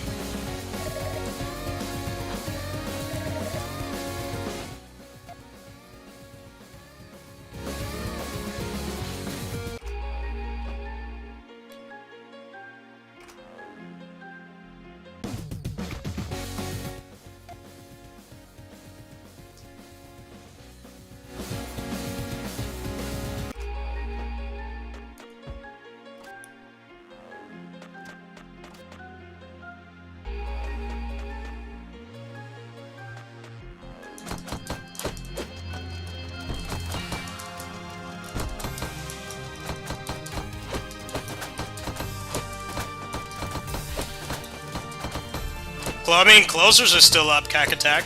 Closers is still up. Closers has barely anybody playing, it's still up. When you self-publish a service game, it costs like barely anything to run. They can keep it up. I'm going to assume it makes enough money to, you know, keep people employed and stuff. It's obviously not making like Genshin or Wuthering Waves money, but it doesn't need to. I think at some point people forgot that service games used to be way cheaper to run. It used to be way cheaper to run.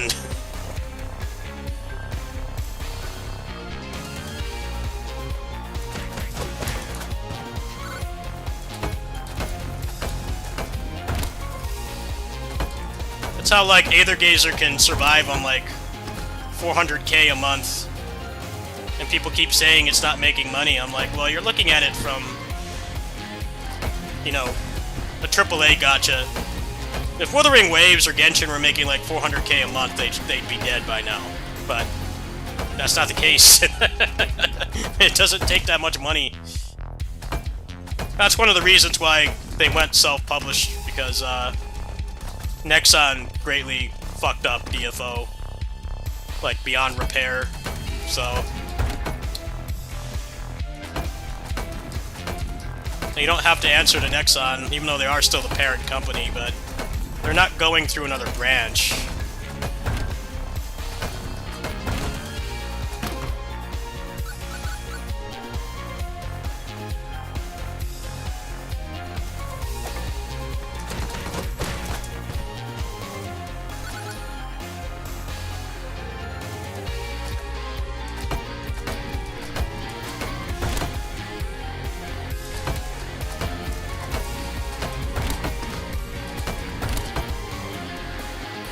Anyone want to tell me what to do here? Someone want to look it up? I don't know what to do. It's like I light them all up, but nothing happens.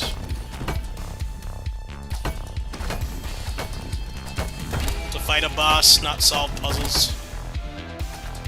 Alright, well, I can't get through. Can someone please look up what to do so I don't have to tab out of the game? So I'm about to rage quit. I don't feel like solving puzzles. I want to just try the combat.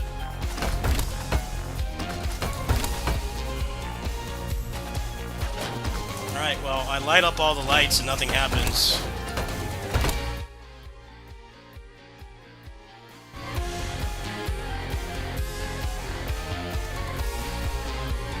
Oh, well, these are gone, so I must be doing something wrong.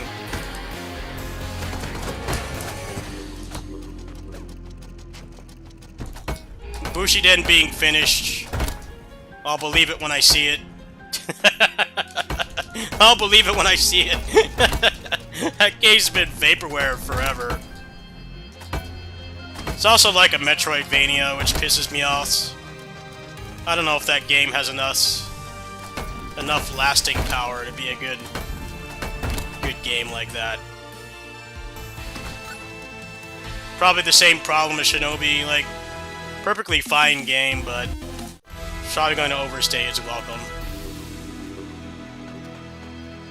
So, you know, everything needs to be 80 hours long now, instead of just making a short, concise playthrough. You need to have a big open world with nothing in it. And waste your time, instead of just making something that's, like, linear, with, like, replay value, like unlockables or different characters, or... Yeah, but how do I get past, though?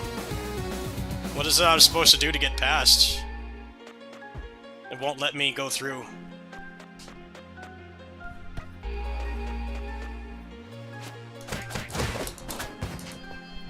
I mean, it's not like it's hard to figure out. I have more intelligence than a toddler, but I don't quite get what it wants. I open it up and I saw the lights and then nothing happens. Where am I supposed to go? I do wish this was just a regular beat 'em up and not open zone, but at least it's small. But I would have played this a lot sooner if it was just a linear beat 'em up with no exploring.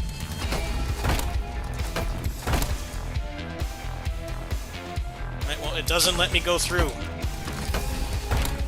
I don't understand what it wants.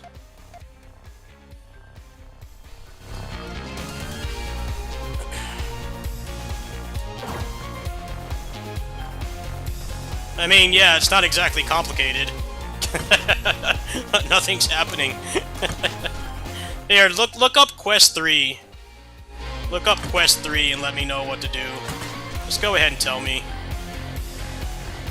I'm not really angry or anything like I do tend to get, but yeah, if I don't figure it out soon, I'm just gonna play something else. I kind of wish this didn't have any exploring. It's just straight beat 'em up. To the point. No time wasting. Yeah, I don't remember. I remember the last time I played this. It says Quest 3. I did that though. I opened the rift, I think, but nothing happens. I can't get through. So they just took these same assets and just made a linear beat 'em up. No puzzles or talking.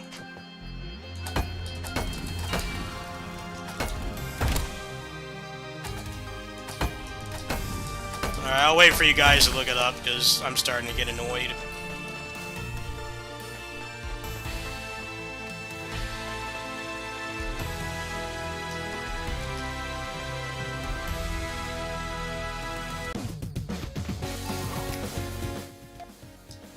This quest thing is not very useful. What happens, like, if you don't play the game for a while? What the hell does it want?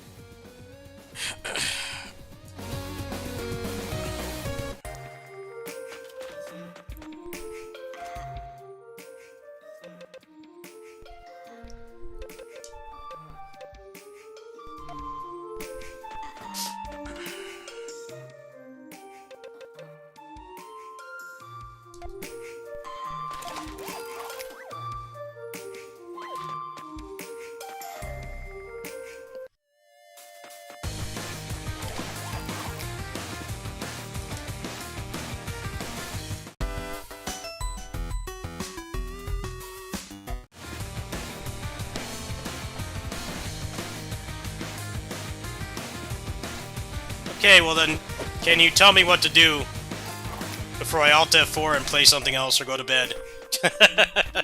Just tell me what to do.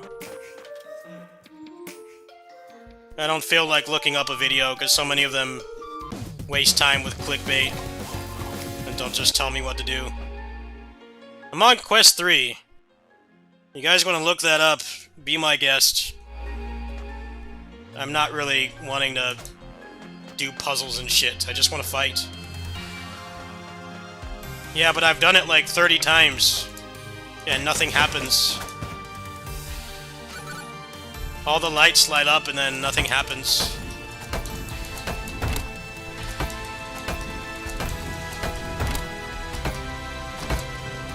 Like, what the fuck does it want me to do? It's not like this is particularly complicated, but nothing's happening.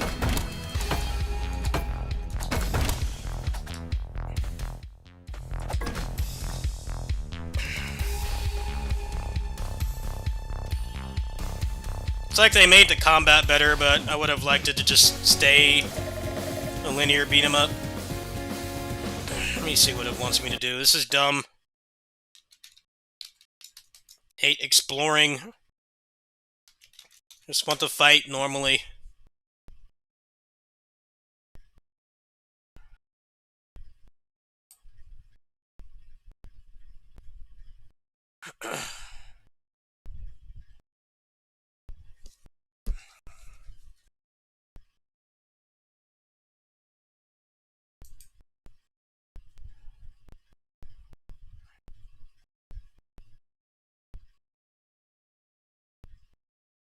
So nobody has just a written guide. I don't want to watch a video.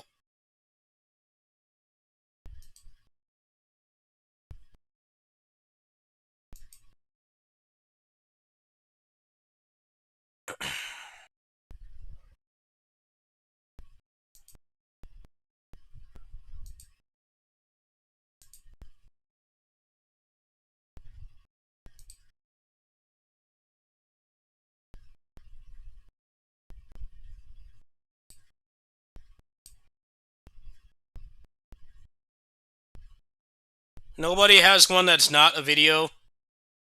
That's dumb.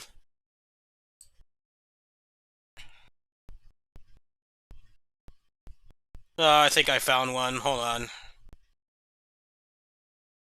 Well, yeah, this game is fun, but I kind of just wish it didn't have all the exploring stuffs. Just take the good combat and let me, like, level up and earn things. I don't want to, like, run around and solve puzzles. I just want something short, replayable. Which this game is, but not the first playthrough. You can finish this game in, like, under 2 hours. It's not like it's too long. Yeah, I'm not seeing anything. No one has just posts text walkthrough. I miss text walkthroughs. And you get the answer without having to waste time and sift through clickbait.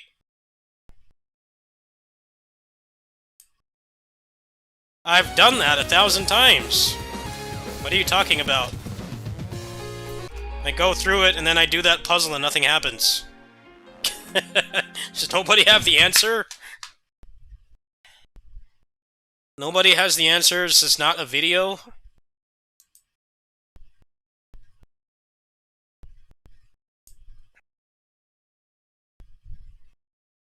Written guides could just tell you the answer right away. You don't have to sift through a video. Yeah, I would like this game a lot more if it had no exploration.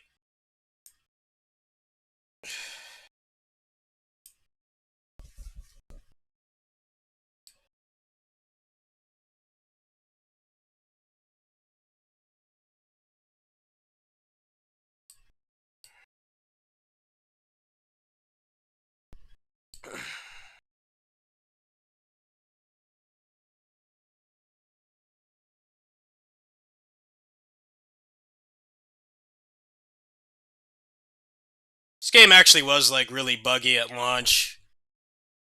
They've done, like, a couple patches. I don't think all the bugs are fixed yet, but I don't think that's what's happening here. Anybody wants to look for a video, just go ahead and tell me. Otherwise, probably just gonna turn off the stream.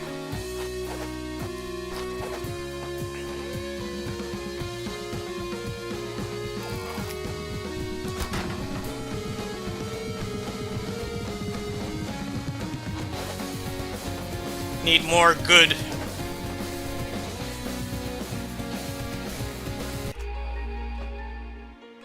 More good linear beat-em-ups without exploring. No talking, no cutscenes, no puzzles, just fight. Nobody wants to make that anymore, though. Everything's gotta be like this. I don't find stuff like this fun. Just want to run to the right and kill stuffs. Alright, I'm just gonna look up a video. I hate shit like this. This video is trash quality. It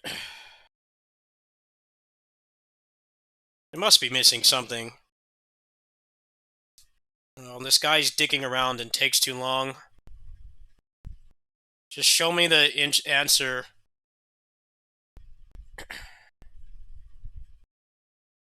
Alright, I think I know what's wrong now. I have to go back to the house. That seems to be what it is.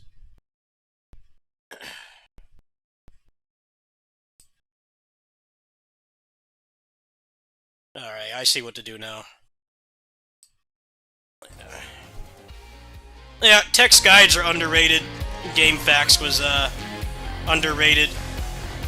Nobody was trying to waste your time. They just told you the answer. Definitely some good and bad things that have come from, being able to make videos and stuff. Ah, here we go. Alright. Well, I hope that this is it. This is some stupid shit.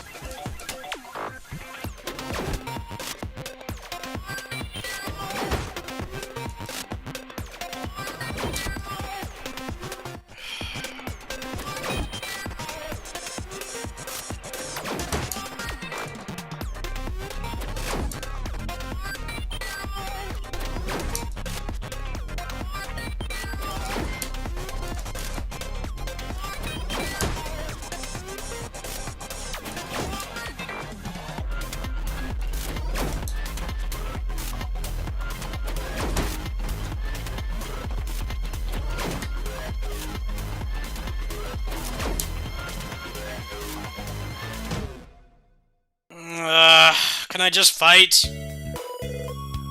No, I don't want to do this. Is this required? I have to do this? No, they're gonna make me do it, aren't they? Yeah.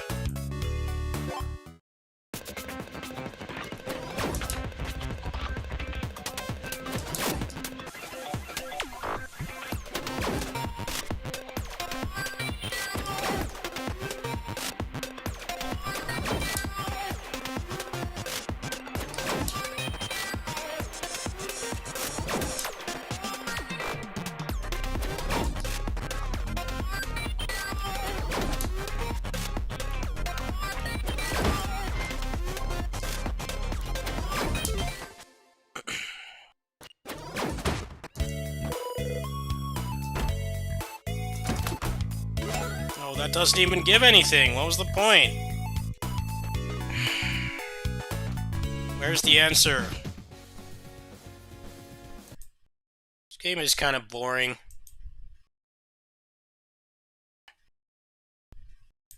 Stuff like this isn't fun.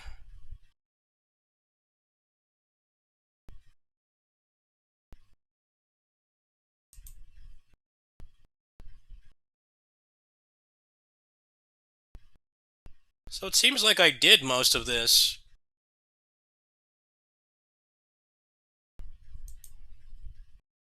Yeah, I don't really want to look at a walkthrough. I just want to play games. I have to look at walkthroughs and solve puzzles.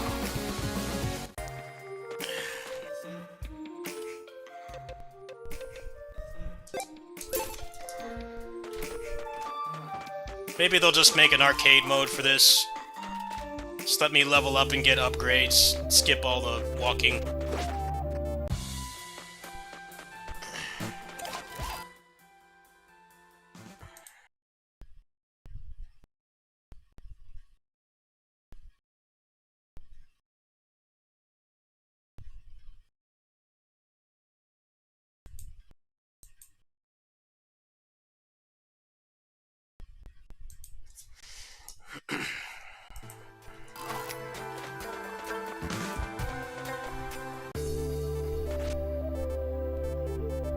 Ah, here we go.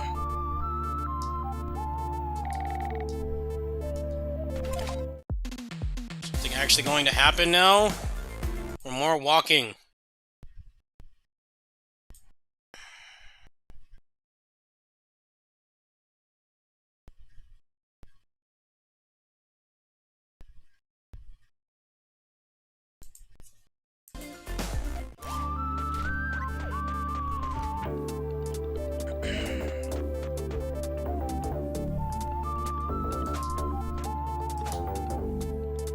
Come on, man, I want to actually play.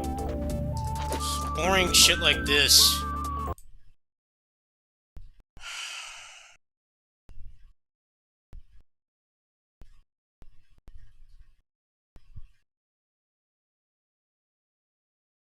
Oh, this guy doesn't even know what the fuck he's doing either.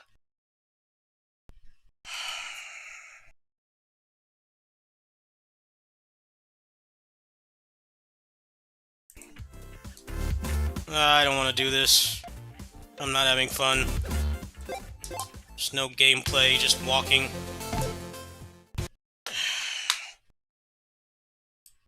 Couldn't they have just made it a normal beat 'em up without all that crap?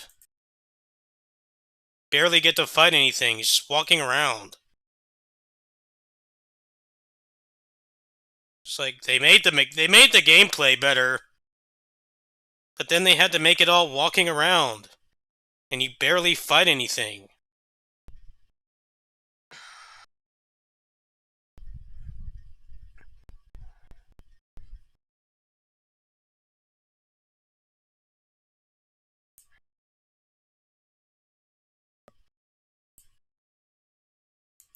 I definitely felt like that game is fell victim to how games had to be designed now.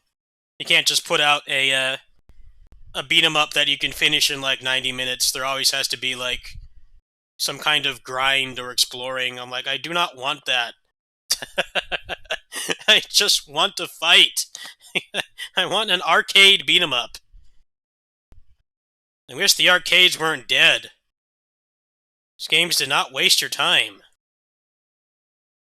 All the walking and cutscenes and puzzles and shit was like non-existent. You actually got to play a game and not walk around in nothing. At least when I walk IRL, there's an actual benefit. I don't want to just walk around in nothing, man. Made the mechanics like a lot better than the first one, but why did they have to make it non-linear? It's probably really fun after you get past learning where everything is, but I don't know. I just don't have patience for that shit anymore.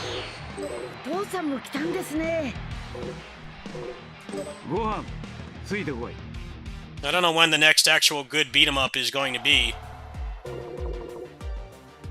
That Jay and Silent Bob game looks terrible, so I hope there's a better one coming.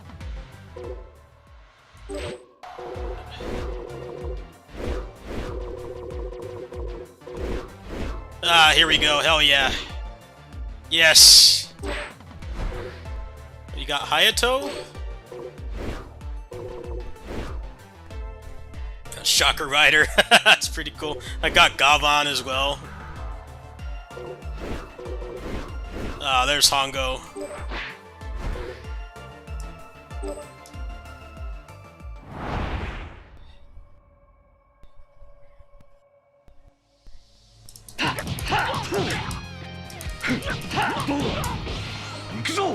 Ikuzo!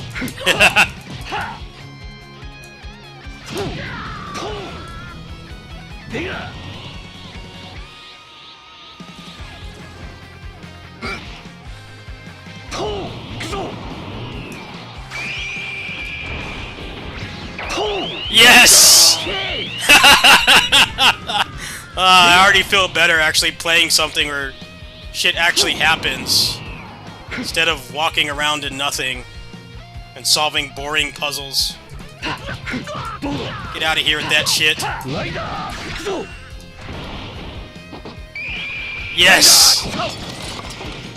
Very good. Instant mood boost. Gameplay.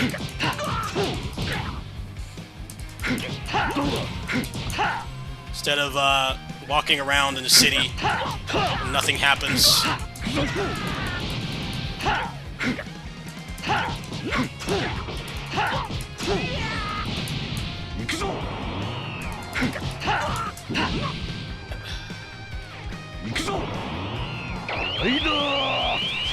Yes!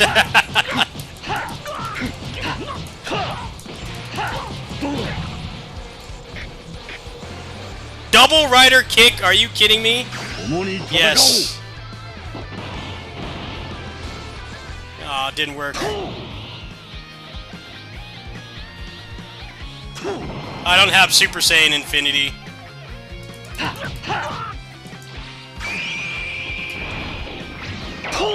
Ikuzo!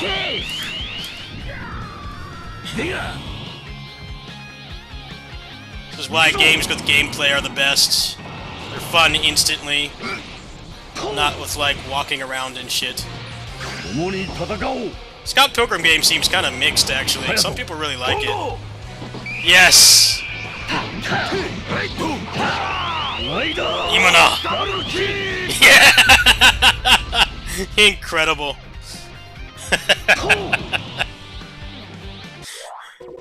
Very powered.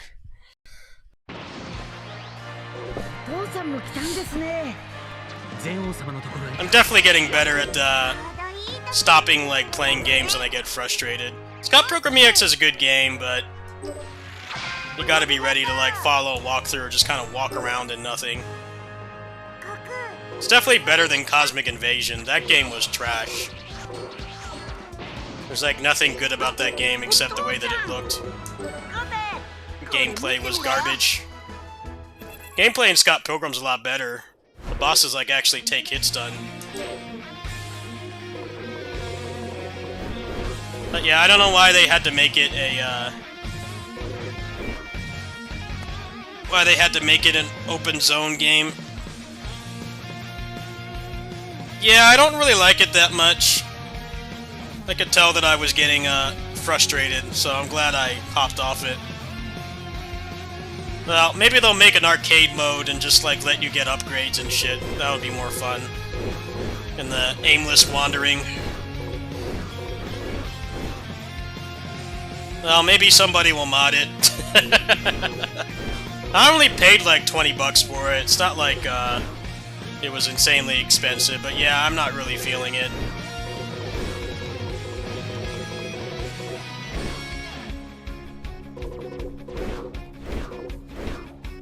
It's actually, the world is pretty small, but you could still get stuck in it for sure. Hell yeah. Yeah, we got Jochaku, Gavan Dynamic, his Spiral Kick.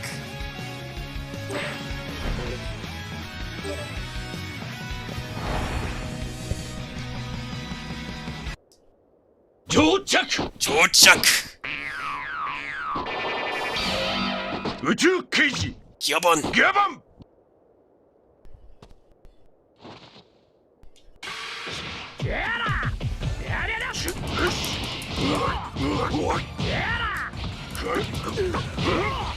No, when did I have so many tokusatsu fans watching my stuffs?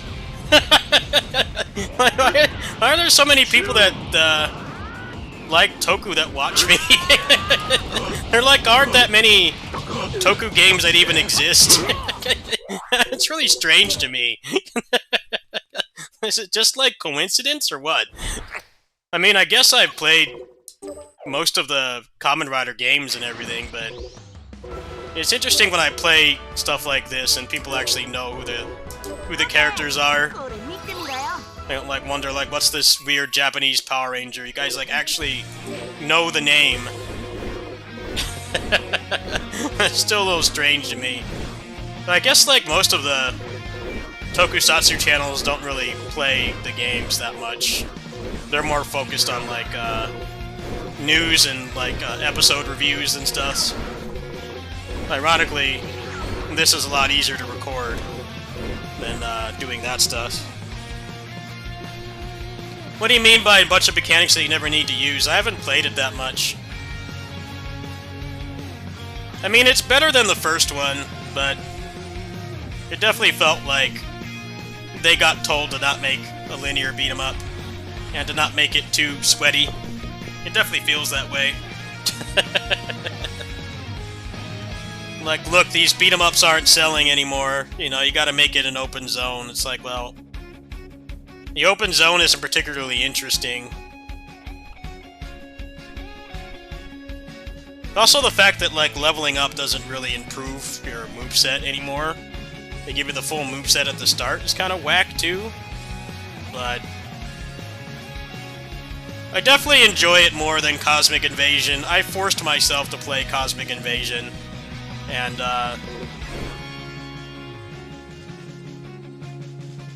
that game was just not fun to play. It was boring. The boss fights were horrendous with the hyper armor. Also, you needed to turn on, like, double enemy health. You needed to turn on double enemy health to actually use the tag system. And then you get to the boss and they just walk through everything and there's no hits done. Yeah, Scott Pilgrim EX is considerably better than that. It's just, it's not linear, so if you don't like the whole exploration and quest aspect, yeah, you are better off just following a guide, you know, if you don't want to just aimlessly wander around, but I can see why they designed it that way. The first Scott Pilgrim game was terrible. The gameplay was terrible. Everything else about it was good. The music, the presentation, the references, the graphics, but the gameplay was garbage. The gameplay in EX is a lot better. It's still not perfect, but you don't feel completely gimped at the beginning, which is what I didn't like about Scott Pilgrim, the first one. The enemies would just stand there and block, and they don't give you, like, a mechanic to break through it. And then, like, once you max out, you just don't even have to use the mechanics anymore. It was a very badly designed game. It got heavily carried by, you know, the price and the license, and, you know, they put, like, a lot of effort into the art and the music and everything, but the gameplay was buns. Scott Pilgrim EX, maybe they'll patch it more, lighten up the combo structure and stuff, and have, like, some more replayable modes. I could see myself liking it, but yeah, I was kind of... I just hopped out of it right now because I realized I was forcing myself to play it. I was forcing myself to play it, I wasn't having fun. I'm getting better about not doing that anymore. You know, if I start getting frustrated, I'm just gonna, you know, stop playing the game now. I'm not gonna sit there and get more frustrated.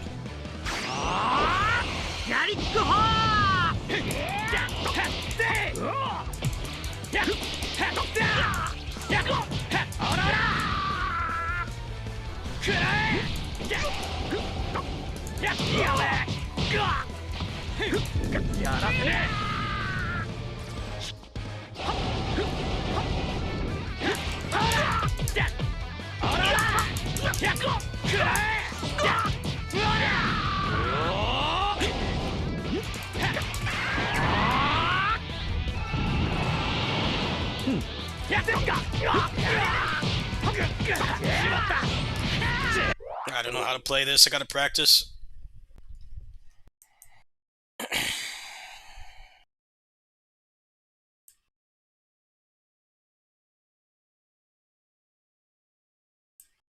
Well, there aren't really any good beat-em-ups on the horizon right now. There aren't any. The only good one we've gotten so far is Rushing Beat, and Rushing Beat is incredibly flawed. They did put out a patch today that supposedly nerfed the enemies, I guess, so hopefully that helps, but the patch notes are very unspecific, so... But yeah, there aren't really any other beat-em-ups I'm looking forward to this year at all. There's the Jay and Silent Bob one in like 2 weeks, but that game is probably garbage. The gameplay does not look very good. It looks like it looks really good in, looks like it looks really good in screenshots, but probably not very good to play. So, I'm not exactly going to be playing that game. He-Man could be alright. Yeah, He-Man has potential.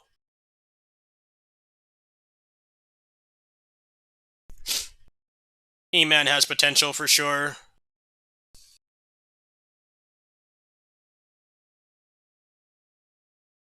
You want to see what's really clogging up Steam right now? Is shit like this. This publisher's made, like, how many games? Just this year alone, they've made, like, 6 games, and they're all AI generated. The whole fucking game is AI generated. I don't know, this shit's just depressing, man. All the pictures generated by AI. Yeah, you didn't fucking make anything. This garbage is really clogging up the store, man. I'm starting to get really tired of it. How else can you, put out, like, 5 visual novels in 2 months? They really need to just let you filter out anything that uses AI. It would clean up the store so much. Like, the eShop is even worse. eShop has so much AI slop in it. They're, like, not even games. Like, they spent, like, 10 minutes making those games. And it makes it hard to find anything actually worth playing. Which is why I have people in here asking what's worth playing. I'm like, yeah, I don't blame you. Look at how much garbage is in here, man. Look at this. What the hell is this? The whole thing is AI. I can't do anything, man.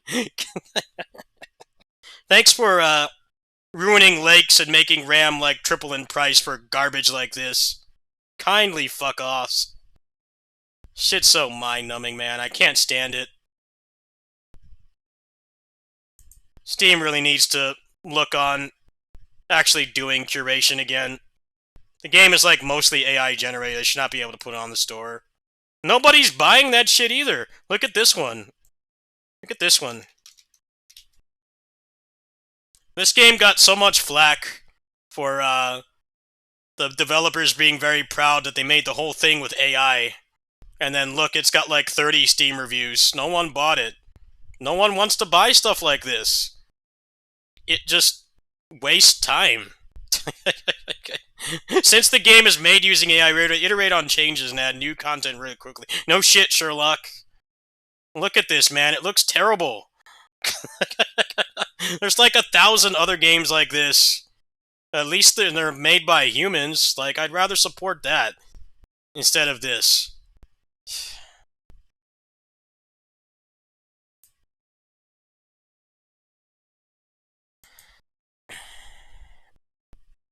Yeah, Valve, people think that Valve can do no wrong. I'm like, no, I mean, there are good things that have come from them not curating the store anymore, but ever since the AI boom, it's gotten so much worse, and it's really hard to find anything worth playing. Which is why, you know, small nobody channels like mine get review keys, because your shit just gets buried. If you don't get people to, like, actually play the game at launch, or before launch, it's just way too easy to get buried, unless you have, like, a crazy marketing budget, or you're a big company, and, you know, anything you put out is going to get to the top of the charts. It's just impossible to get noticed anymore. There's so much garbage on here, and, like, most of this stuff, and wasn't it said that, like, over 90% of the games on Steam have no players? I feel like that number's only going to go up. With all that, like, AI slop that has, like, 3 reviews. I don't know, man. It's dire. I'm definitely looking forward to this, though.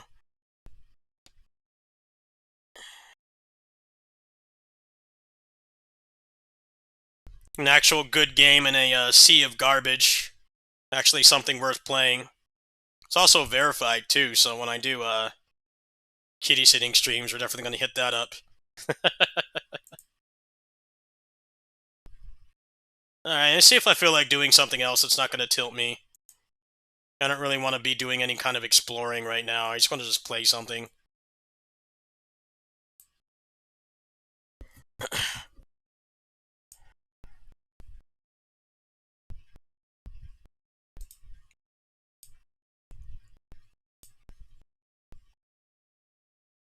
Yes, but now it's even easier to do it, and none of the storefronts are doing anything about it, and nobody's buying it.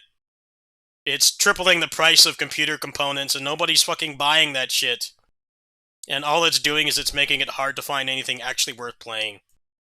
They really need to at least let you filter it out. I think most people would just do that, and the store would be like more usable, but you look at the eShop right now, almost the entire front page is AI slop, and they're like not even games. Calling them games is extremely pushing it. Most of them, they say that they're hentai, but obviously because it's Nintendo, it's not actual porn. It's just AI-generated photos of people standing there with their feet out and stuff. I'm like, what happened to Nintendo, man? I used to think the Wii era was the worst era of Nintendo because of all the shovelware. The Wii and GBA had, like, the most shovelware. But now, it's way worse. It's much worse. At least, when you put out a shit game on GBA and Wii, you had to at least try. Obviously, games are not all as good as each other, you know. Some games are better than others, but, you know, you had to actually get a deal with a factory to, like, print out the copies and stuff and put them in stores. And ever since it became digital, the Switch has, like, the most shovelware out of any console. But even on PS5, it's like, finding something like this, you're gonna have to sift through pages of AI-generated simulators that nobody's playing or buying. And, like, yeah, this game isn't exactly the best beat-em-up ever made, but it is fun, and significant work and effort was put into it. It's hard to find stuff like this anymore, because there's so much garbage on the store. Like, it is a legitimate problem. Some people are like, oh, just ignore them. I'm like, well, the problem is it's clutter. This game may not be, like, the best way that you can spend $20 on a beat-em-up, but is it better than AI-generated slop? Yes. This game had actual care and human effort put into it.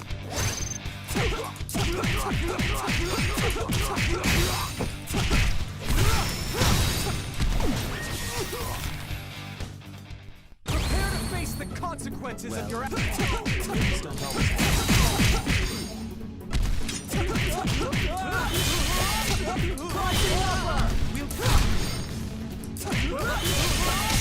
Well, the Charaoki, the problem with Steam is that, you know the meme where people post about how they do nothing and still win? They don't have any competition.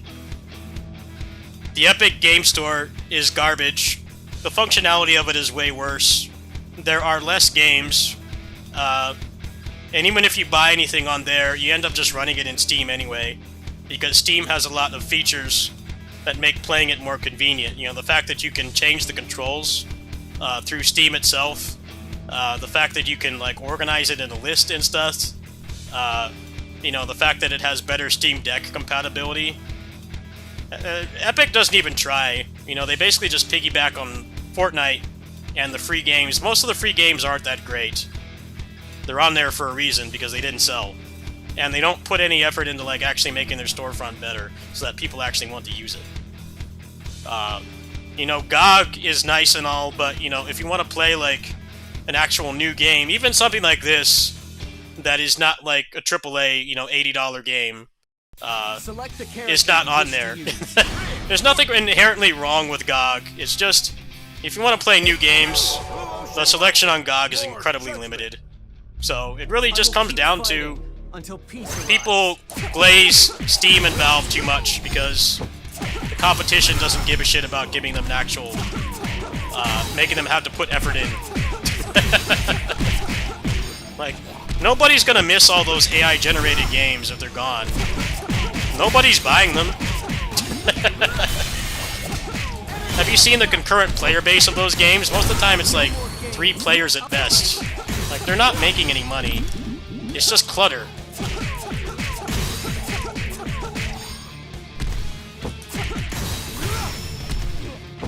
It's like when you like go order something on a restaurant site and they want to do anything but just give you the main thing that you're known for. Like I ordered a pizza today, right? And I had to click like 3 times for them trying to upsell me with sides and stuff. I'm like, well, I don't like your sides, and I also don't drink soda, so, and I'm not paying like $6 for 1 water. Costs like 10 cents to make that water bottle, but you want to charge me like $5. It's the same concept, right?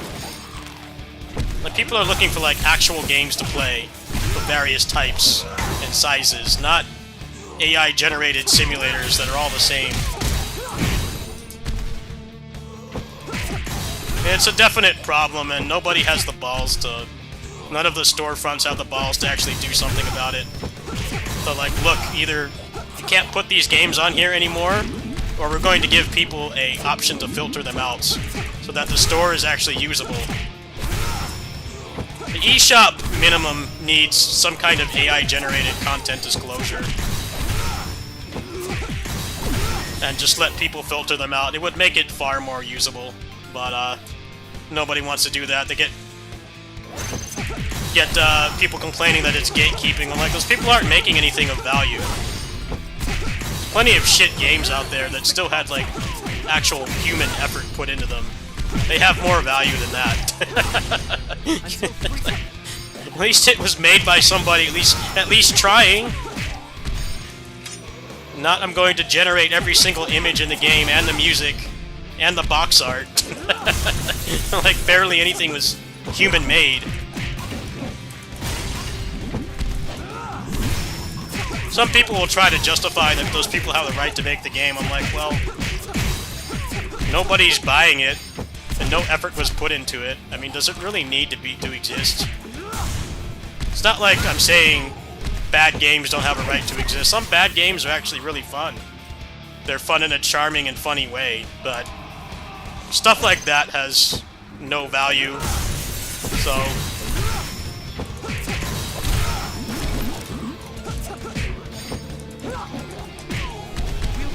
on the Switch 1, yes, the shovelware and the AI slop is a lot less of an issue on the Switch 2. The Switch 2 shop is buttery smooth. It's actually usable. Is all that shovelware still a problem in terms of finding something to play? Yeah, 100%.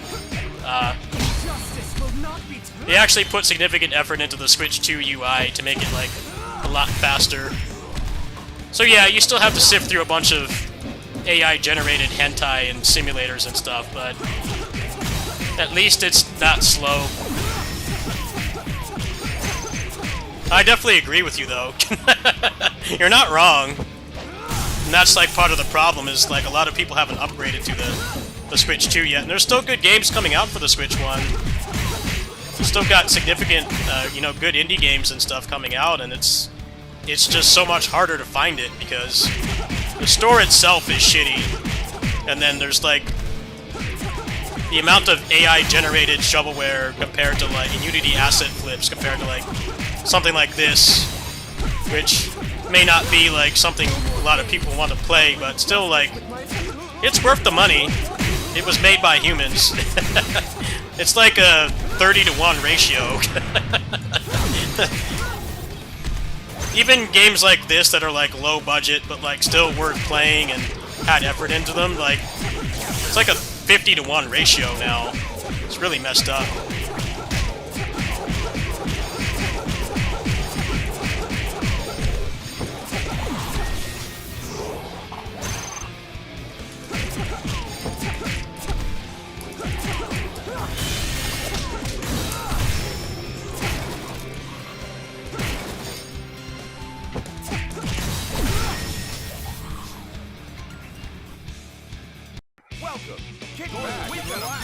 Well, they don't have the balls to get all the AI slop off there, so I guess what they're doing is making it so you can at least the shop is like actually usable. The Squid shop is a lot like the PS3, the PSN store for PS3 before they put out the PS4. Like it got like unusable. it took so long to search for something, and then they kept adding like more and more ads to it, which just made it run slower. The last couple years of the PS3, I bought everything from the web store because it was like 10 times faster. Actually buying anything on the console was like impossible. It took so long that the whole impulse buy thing that Gacha games in Steam have mastered, where you just push a button and you spend money, that was not a thing on late era PS3. Store was so laggy. You had to search like letter by letter, and it had like so much input lag. It's like, do you want people to spend money on your service? Because this is the kind of stuff that makes people not want to spend money. It's legitimately baffling to me. The PSN on PS3 was like, the store was a lot more usable at launch. And then come around like 2012, 2013, the last couple years of it, they added so much shit to it that made it run slow. To the point where pretty much everybody that was still using it, you just bought stuff off the web store. Because the web store, even if you were running it on like a cheap smartphone, was considerably faster. The shitification of digital stores has been a problem for a while. It's funny that the Switch is just like the PS3. It's just gotten worse over time. It was already like laggy before all the shovelware, but now that all the shovelware is on there, it makes it harder to find like something actually worth playing.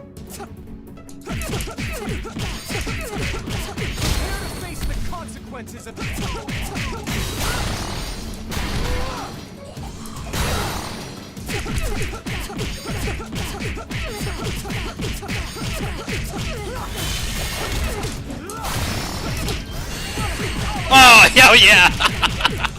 Ooh, that was nice.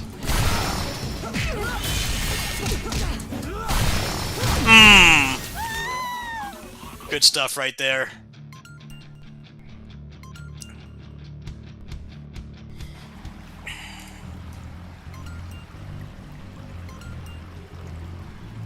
I think they got pressured to put like more features on it, but the hardware just couldn't handle all that extra stuff, so you wanted to buy something on the PSN, it legit took like minutes to buy like one thing, which is the opposite of what a digital storefront should do.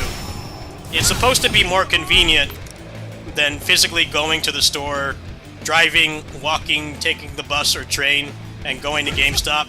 It's supposed to be more convenient, right? That was the whole point of digital distribution, but at some point, all the stores got unusable. The only thing that's improved is, you know, these new consoles have a lot more memory than the old ones, so it's less of an issue, but all the shovelware on there is still making it hard to find anything worth playing. That has not gone away.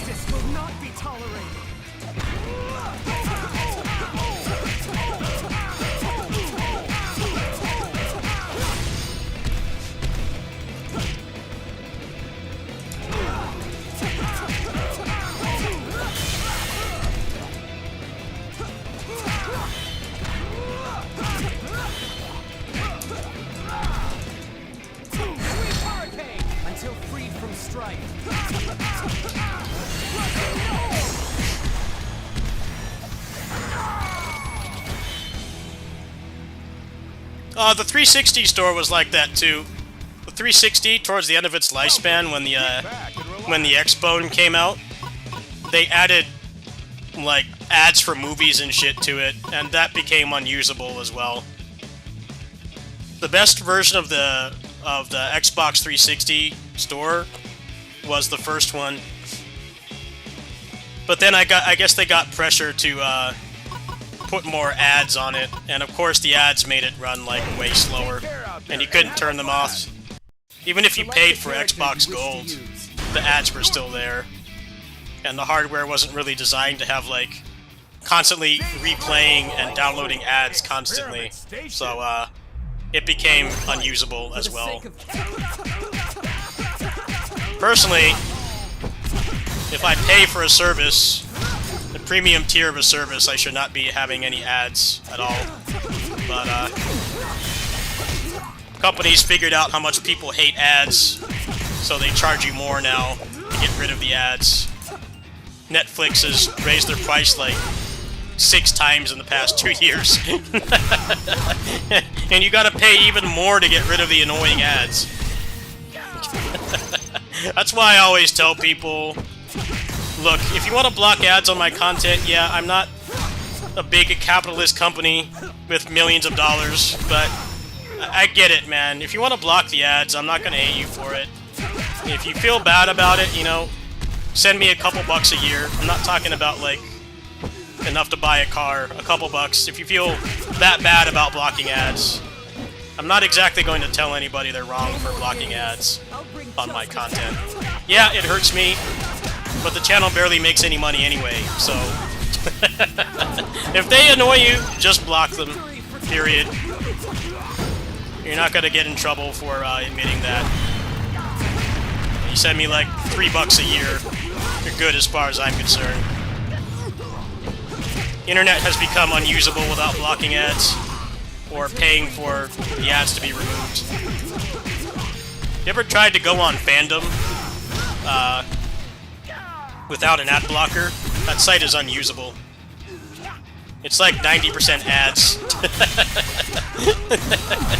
It's like 90% ads, and you're reading the article that you're there for, and it keeps putting up like auto-playing videos with sound, because in the internet advertising world, those pay a lot more money.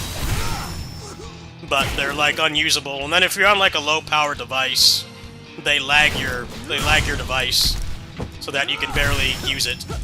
So, hey, on the topic of advertising and slop, you want to block ads on my content? Just go ahead, man. It's fine. Dono links right there. You don't have to send me anything, but if you feel some kind of intense guilt for blocking ads on somebody clearly struggling financially, then just send a couple bucks a year. I'm fine with it. I fully understand how unusable YouTube and stuff is without like an ad blocker. I pay for premium because I'm on here enough, but you know, not everybody can do that.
Well, the problem with the old 7th gen consoles was the fact that they were strictly designed to play video games. They were not designed for advertising and extra features, and they tried to improve the experience, and there's nothing wrong with that, but the tech just wasn't there. Those things had like less than a gig of RAM. So, you know, playing the games was still fine. There were plenty of games on the PS3 and 360 era that still ran fine. It's just, when you're outside of the game, the experience got a lot worse. because they wanted to add new features at the cost of like the actual experience of using it. Hence why the PlayStation Store became unusable after a couple years. Problem with the Switch is just that the store needs to load fast, but doesn't.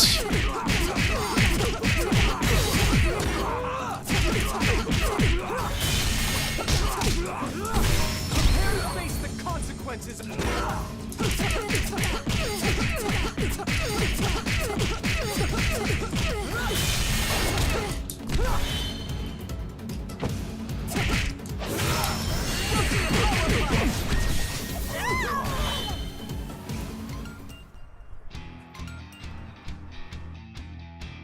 Welcome. Kick back and relax. Hey, take care out there and have a blast. Select the character you wish to use. Rick Norton.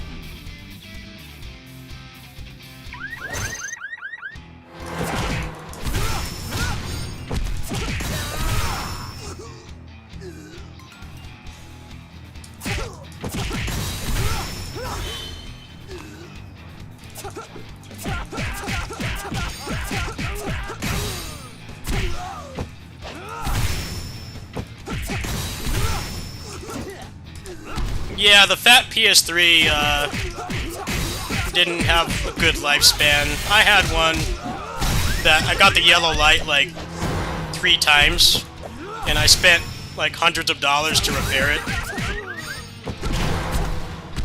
And then eventually it just kept doing it, so I sold it for parts.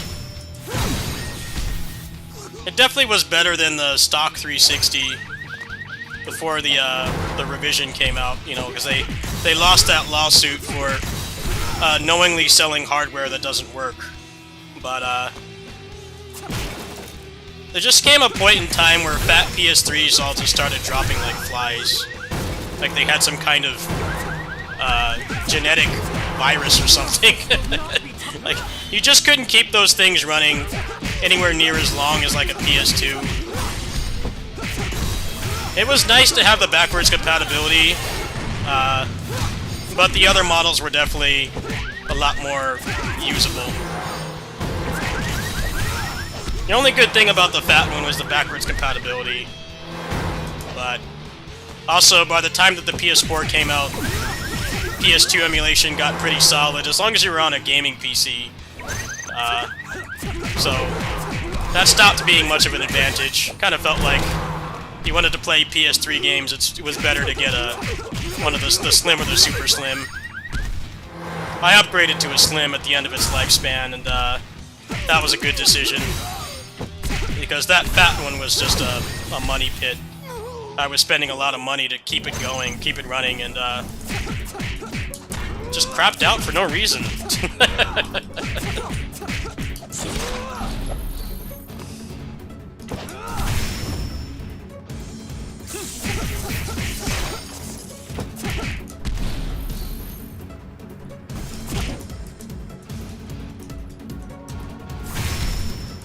Prepare to face the consequences of your actions.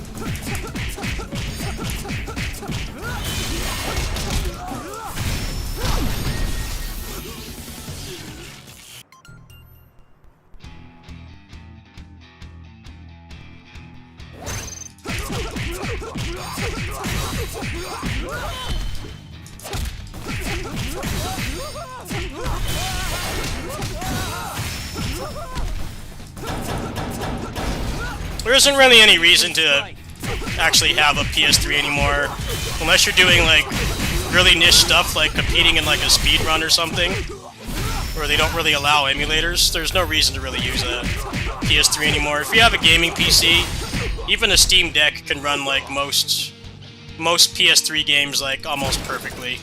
So it's not much of a problem anymore. I've done some pretty heavy testing of PS3 games on Steam Deck, and it can run the vast majority of them pretty well, if not better than the original hardware in some cases. So, not really much reason to have one anymore, kind of like PS2. Only reason to have a PS2 these days is mostly if you have like the HD loader mod and you put like a fat hard drive in there and you just have like the whole library. That could be pretty cool, but also Android emulation for PS2 has advanced a lot in the past like 5-6 years. So, you know, if you get yourself a controller, and a decent phone, you can just play the games on there just fine. Like upscaled to like, you know, 3 times the native resolution with like mods and stuff. You know, the cheats and the 60 FPS mods and everything else.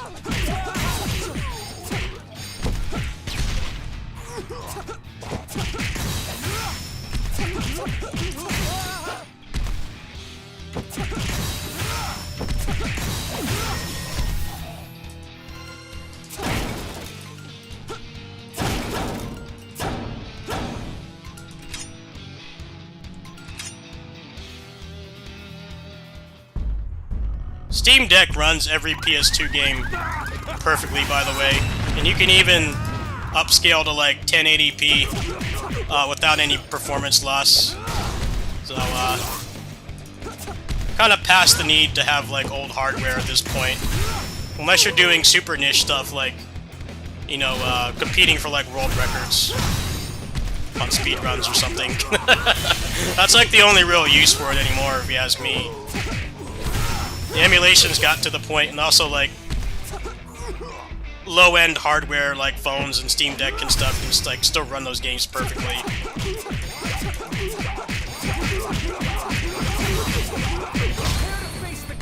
I do not want Akari mode right now.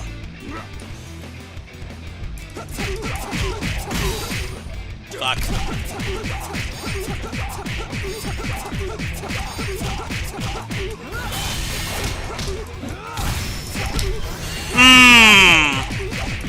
Yeah, get bodied.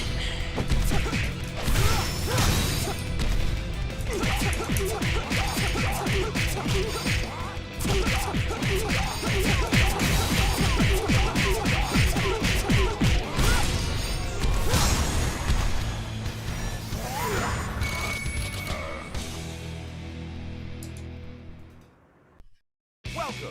Kick back and relax. Hey, take care out there and have a blast. Select the character you wish to use. Rick Norton. Well, PS3 emulation on mobile is still a ways off. I heard that they've made some pretty big advancements, but I guess Press. the processor needed for it and the battery usage is still pretty high. But up to like the Wii 3DS, and some Switch games, you can definitely run pretty well on a phone now. And I can vouch for this because I used to do it on my kitty sitting streams a couple years back. I just stopped because I got the Steam Deck, but yeah, old games are pretty accessible now.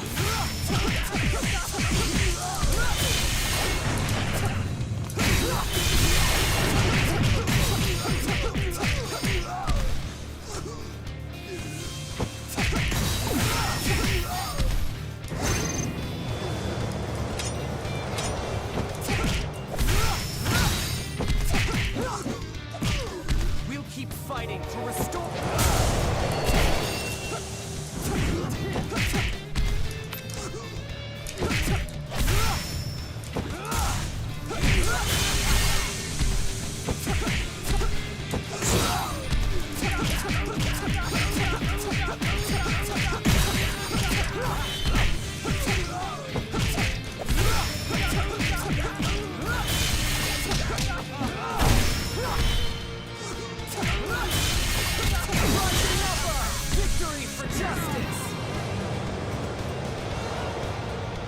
Anarchy Reigns is only fun PvP.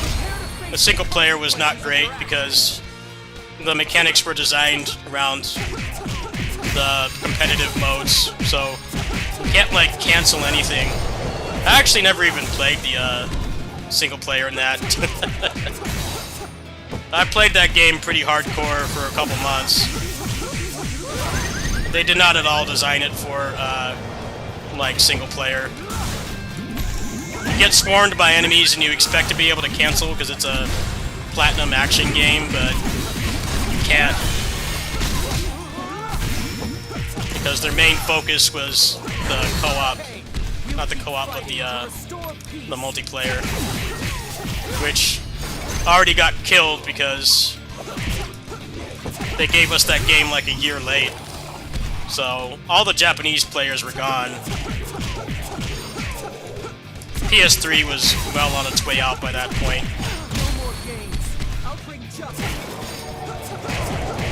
The amount of major games that came out for it by the time that we got Anarchy Reigns was pretty minimal.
Shall we proceed? Data.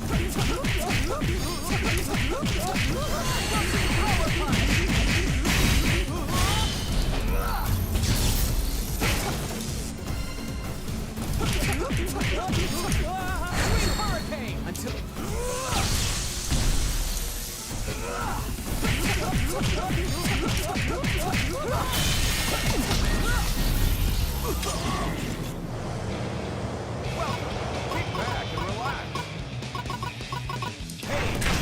Out there and have a blast. Select the character you wish to use. Hey, Norton.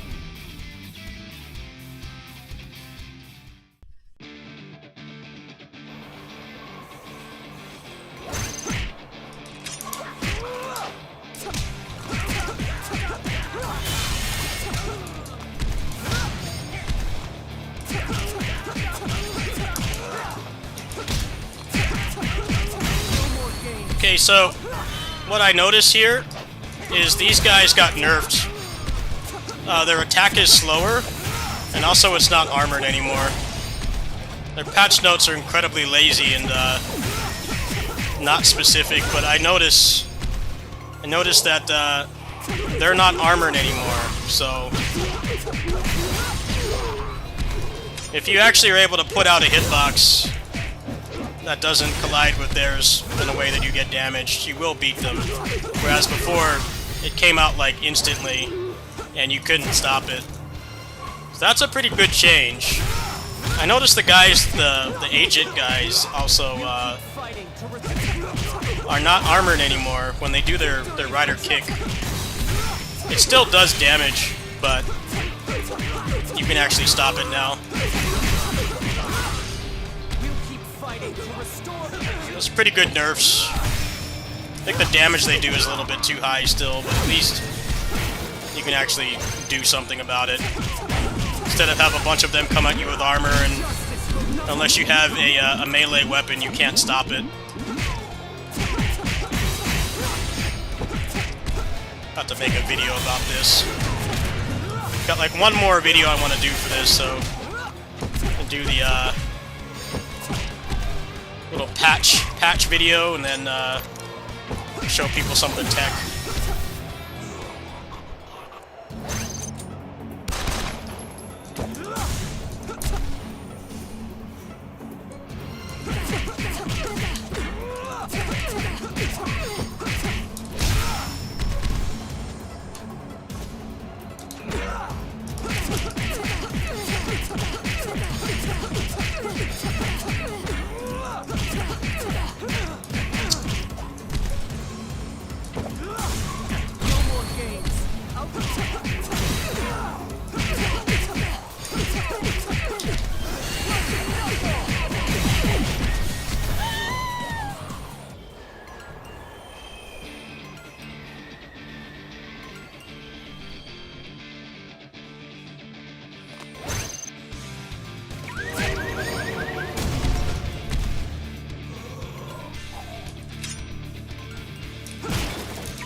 Prepare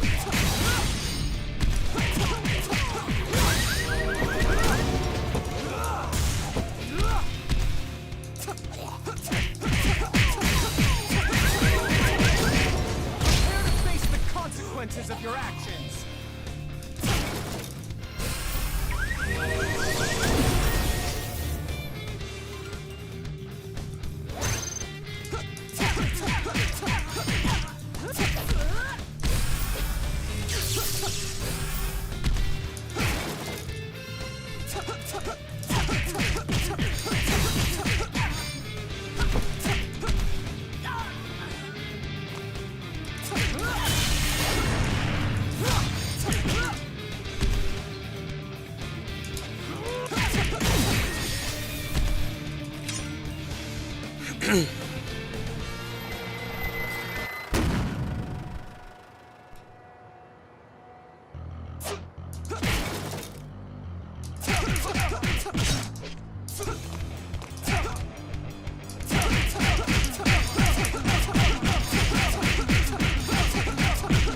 Justice will not be tolerated.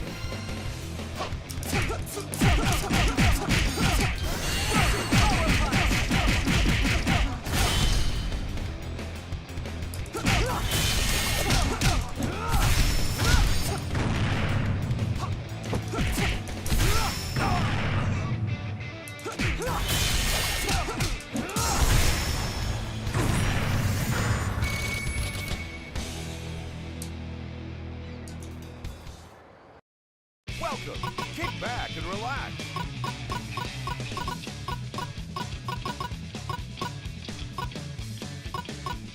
Going with that, we've got a masterpiece on our hands, folks. Hey, take care out there and have a blast. Select the character you wish to use. Rig Norton. Stage 5, Red Gate Bridge, City Connection. My fight isn't over yet. Seeking.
Restore peace.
Justice will not be tolerated.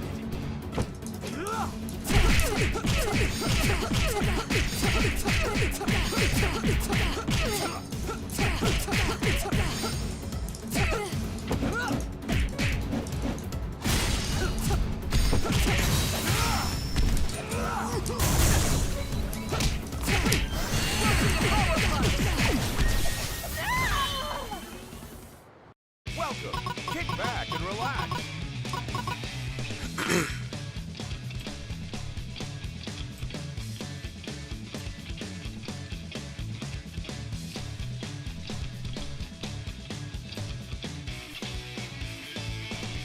Well, the game kind of stops being fun here, so I did not realize I've been streaming for like 4 hours. I think I'm just going to call it there, folks.